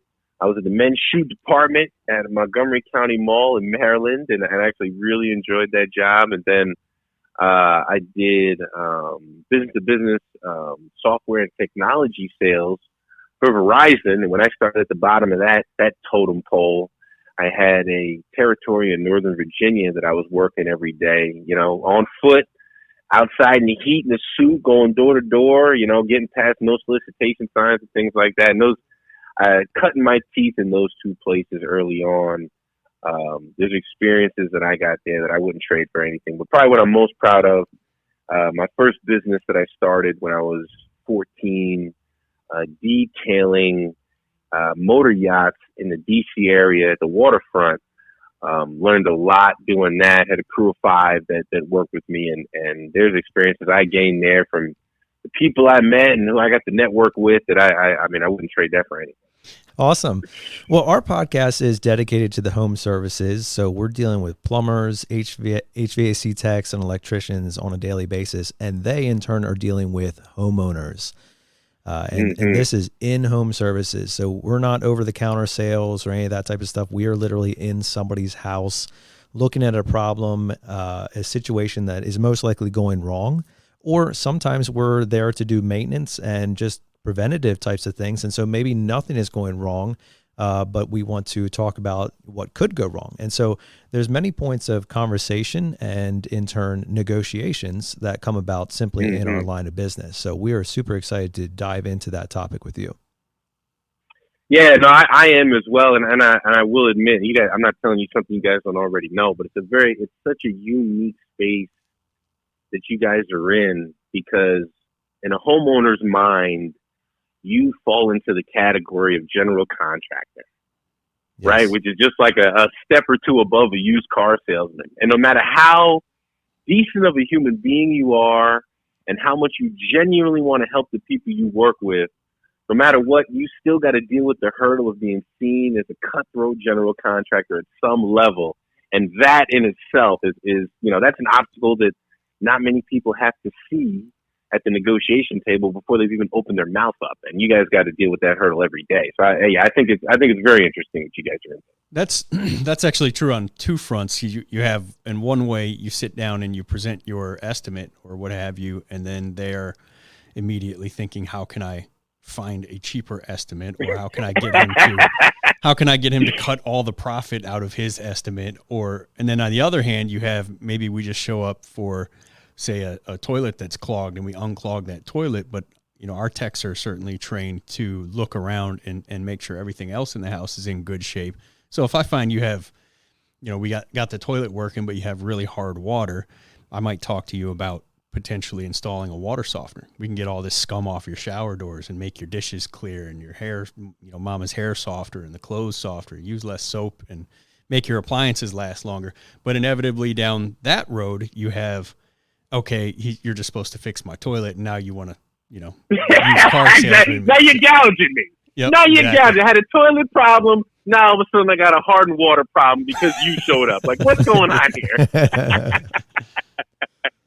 So, I'm an instructor and success coach with Black Swan, and my real specialty lends itself to understanding negotiator types.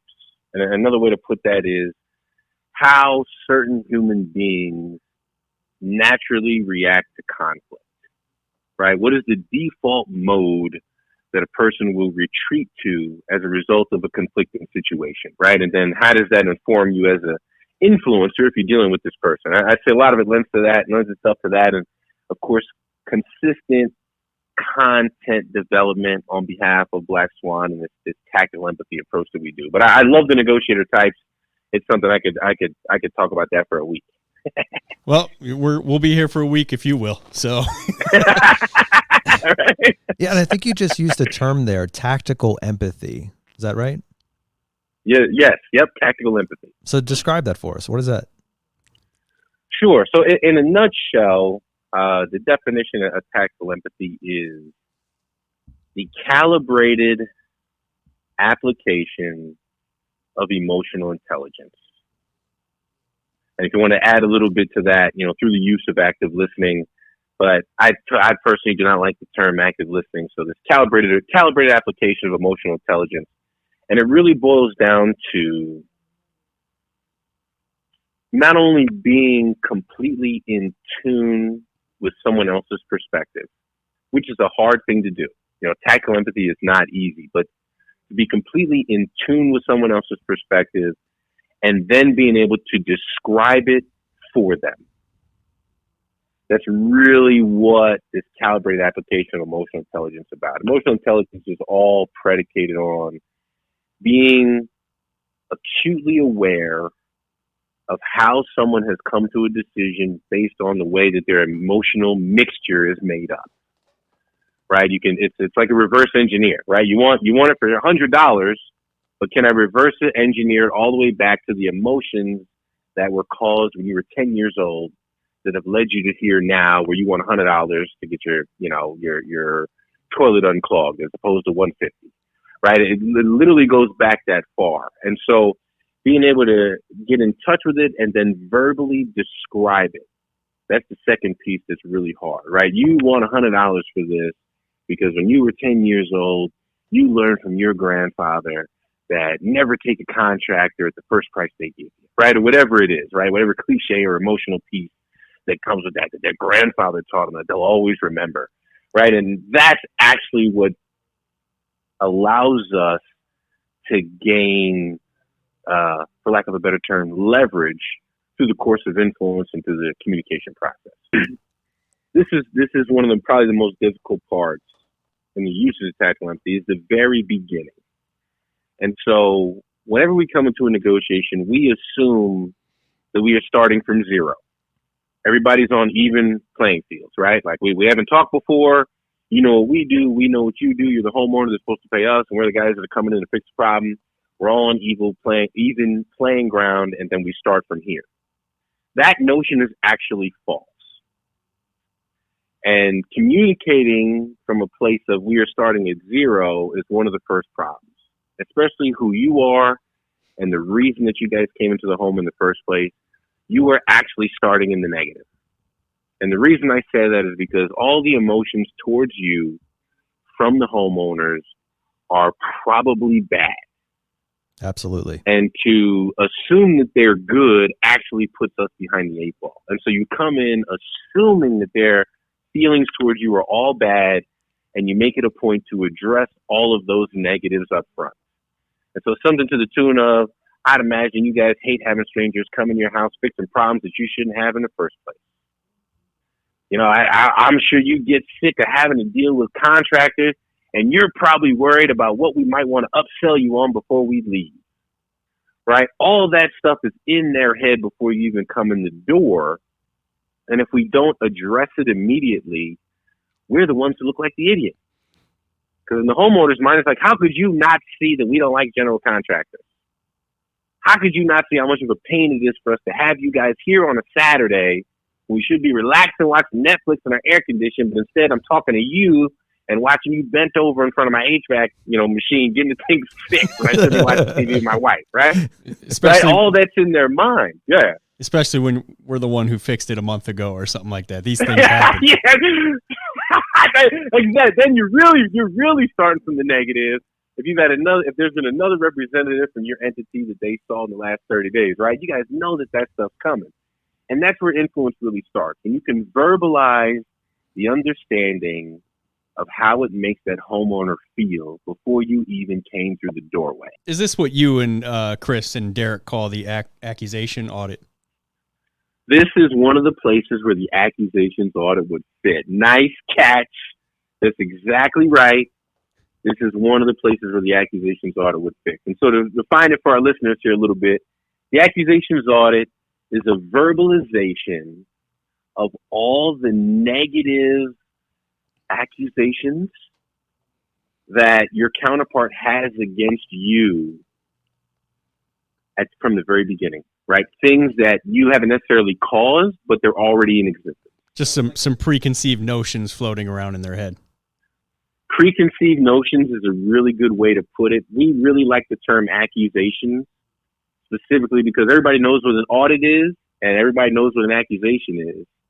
And so if you're auditing all of those preconceived notions or accusations, then it gives you a chance to diffuse them before they can hurt you during the conversation. That's what it does to people. Yeah, that's a great way to put it. When you verbalize all those negative things that they're going to use as weapons against you or to harm you or to try to disprove why your price is so much, right? When you get out in front of all those things ahead of time, not only does it mitigate them, but it also takes away their permission to use them again. Because I am showing that I have the wherewithal of the environment that we're both dealing with, that I know that this is what you're thinking. And then from their point of view, it's, well, I can't beat you over the head with it because you have enough common sense to realize that this is a problem for me. And you've realized it so perfectly that you were able to verbalize it without me having to say anything. Right. And that's what it does to people mentally. So I'm not going to beat you over the head over last month, the guy who was here last month, because you ain't him. And you already told me that I was upset because I saw you guys 30 days ago. So there's nothing left for me to say. You already stated it. You've taken away that defense from me altogether. So, yeah, it's a great way to put it. Okay, so let's say we do that, and I think it's certainly going to take the wind out of the client's sails a little bit, but the emotions are still there, right? They're still hot, they're still sweating, and it's still your fault. Yeah. And you know what's really interesting about that is exactly what you just said is one of the really good ways to put a nice bow on your accusations audit. You can say all these negative things last month, and you shouldn't have to deal with this on Sunday. And you know what? Despite the fact that I said all these things, doesn't change that you're hot and you're upset and you're wishing you didn't have to deal with this at all. Like, if that's not a perfect summation of exactly what's going on in their brain, I don't know what is. But that's a great way to put it because that's what they're thinking. Yeah, the fact that I said all this doesn't actually change a thing. That is, in fact, true in their mind and yours.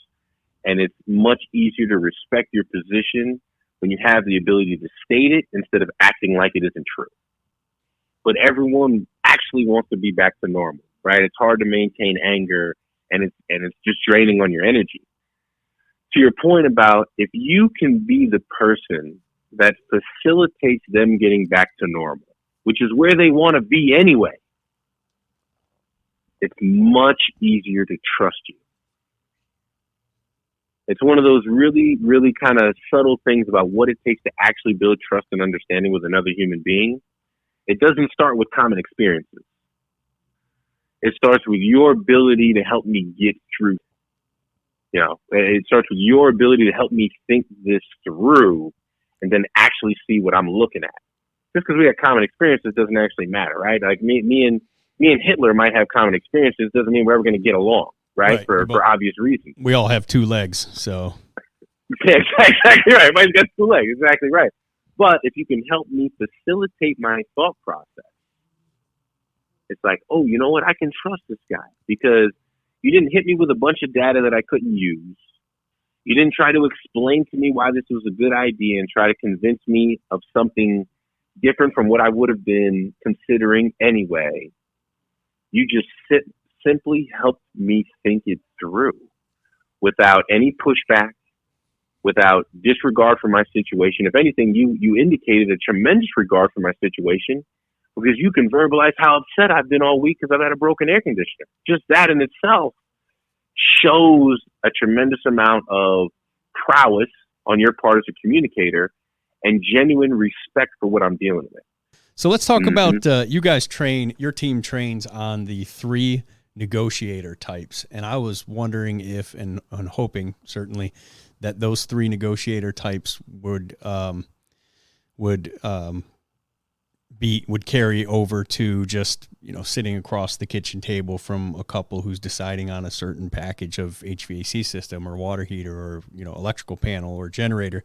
Those three negotiator types, does that also pertain to the person, to the technician, to us? Does it only pertain to the person we're sitting across from? Do we need to know which type we are? Do we change types? How does that work? Yeah. So, in short, all of the above. All right. All of good. the above is true. Hey, thanks for calling in today, Brandon. Yeah, right. All right. You guys have a great day. Appreciate the time. Yeah. No. Yeah, it's exactly right. I mean, all of those things come in as a factor at some level. And so, simply put, our 3 types are the analyst, the assertive, and the accommodator. And to break it down in even more simple matters than that, fight, flight, or make friends. Right? We're all familiar with this fight or flight mentality, and then we add a third on making friends. And so the assertive is the fight, right? The aggressive. We're all familiar with the shark, the train coming at us down the tracks type of approach. That's the natural assertive. The analyst, the natural analyst is very standoffish, very, very cold in a lot of ways as far as their initial approach to you. And even more so, they're very difficult to read, right? Those people that you're like, I don't know what they're thinking. They just sit there still and they got this like cold look on their face. Chances are that that's an analyst, right? Very data-driven individuals that do not have a lot of interest in human connection, especially when it comes to a negotiation context, much more focused on data than actually connecting with another human being. And then our third type, the accommodator, relationship-driven, completely focused on human connection, so much so that everything else falls by the wayside. Everything pertaining to us comes secondary to our ability to build a good rapport between one another. So those are kind of like how the 3 types work. Now, where it gets complicated is when you're dealing with couples. And I think you guys have a really good feel for this already, because just because one of them is an assertive doesn't mean that the other one's an assertive. Mm-hmm. And the reality is they may be having trouble agreeing internally as a couple because their negotiator types are so far apart.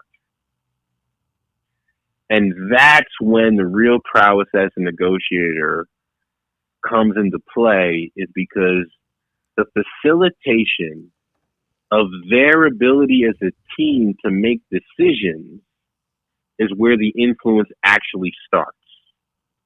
And so right there, then come to an agreement with us.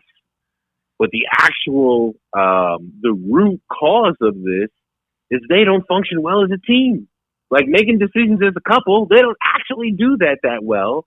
And so making a decision with me is going to be difficult for them too. Oh, that's and really so instead insightful. of interpreting that as we screwed up, it's how do I help them make a decision better? But yeah, that's where some of that starts. And that's hard to see.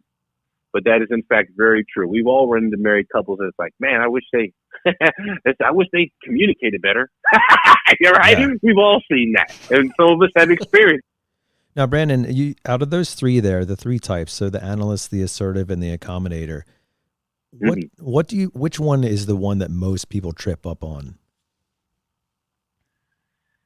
Oh, that's a great question. Well, I'll answer it like this, kind of twofold.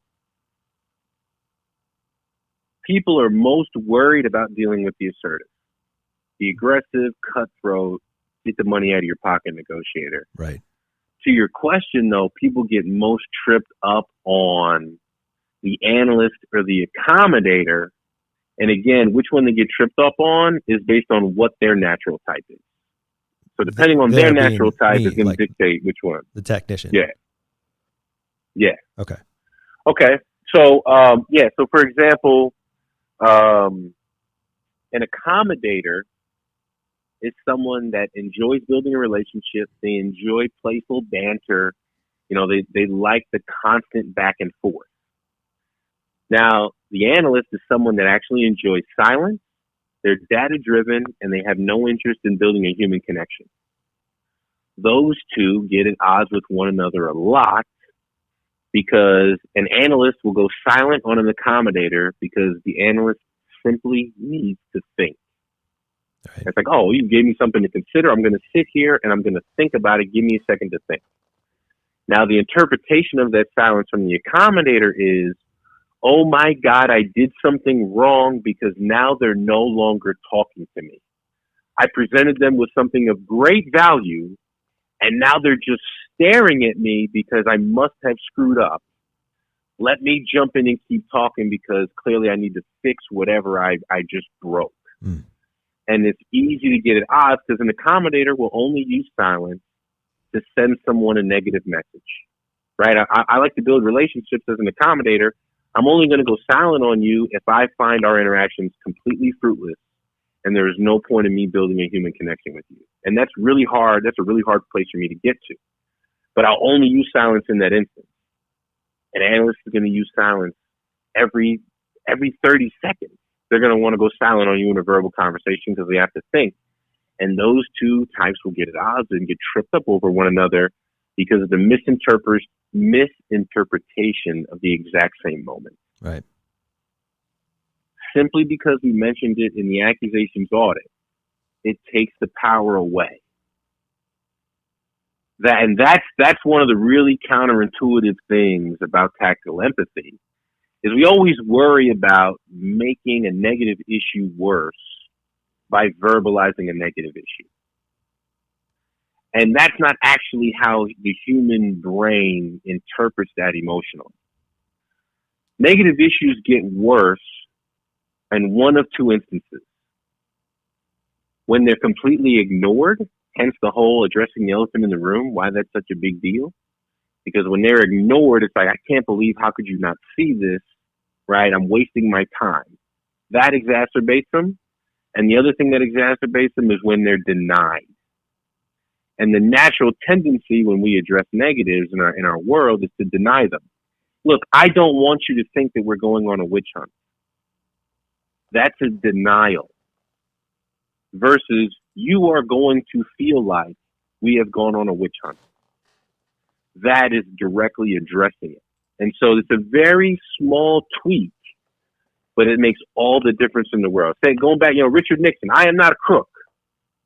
Right? And then he got killed over, yes, you are a crook, because he denied the fact that he looked like a crook. I guarantee you that the history of Nixon would be different if he was smart enough to step up in front of the podium before he left the presidency and said, this makes me look like a crook to the American people. Mm. I guarantee you his story would have been written differently. Well, Brandon, president of the Black Swan Group, it has been a pleasure to have you on today. Thanks so much for taking some time to talk to us and our listeners about the home services industry. It has been fantastic. Gentlemen, I've had a lot of fun with you today. Thanks for having me on. Hey, we hope you enjoyed this compilation episode. It was fantastic to listen to the top 10 episodes that we've done this year. And man, counting down from number 10 to number 1, just the amount of incredible information that each guest brought, their perspectives, their life stories, all the things that have made a difference in them, how the trades has impacted not just their lives, but the lives of their families and many people beyond that. It's just such an incredible thing. And we hope that that has been true for you. Whether you're listening to this as part of the trades or outside of it, we want to continue asking you to find a new way to challenge yourself. And as you step into the new year in 2022, set big goals. But don't just set the goals, figure out how you're going to accomplish it. Break it down, begin the plan, and start executing on it right away. And always remember to choose to wake up each morning and waste no day.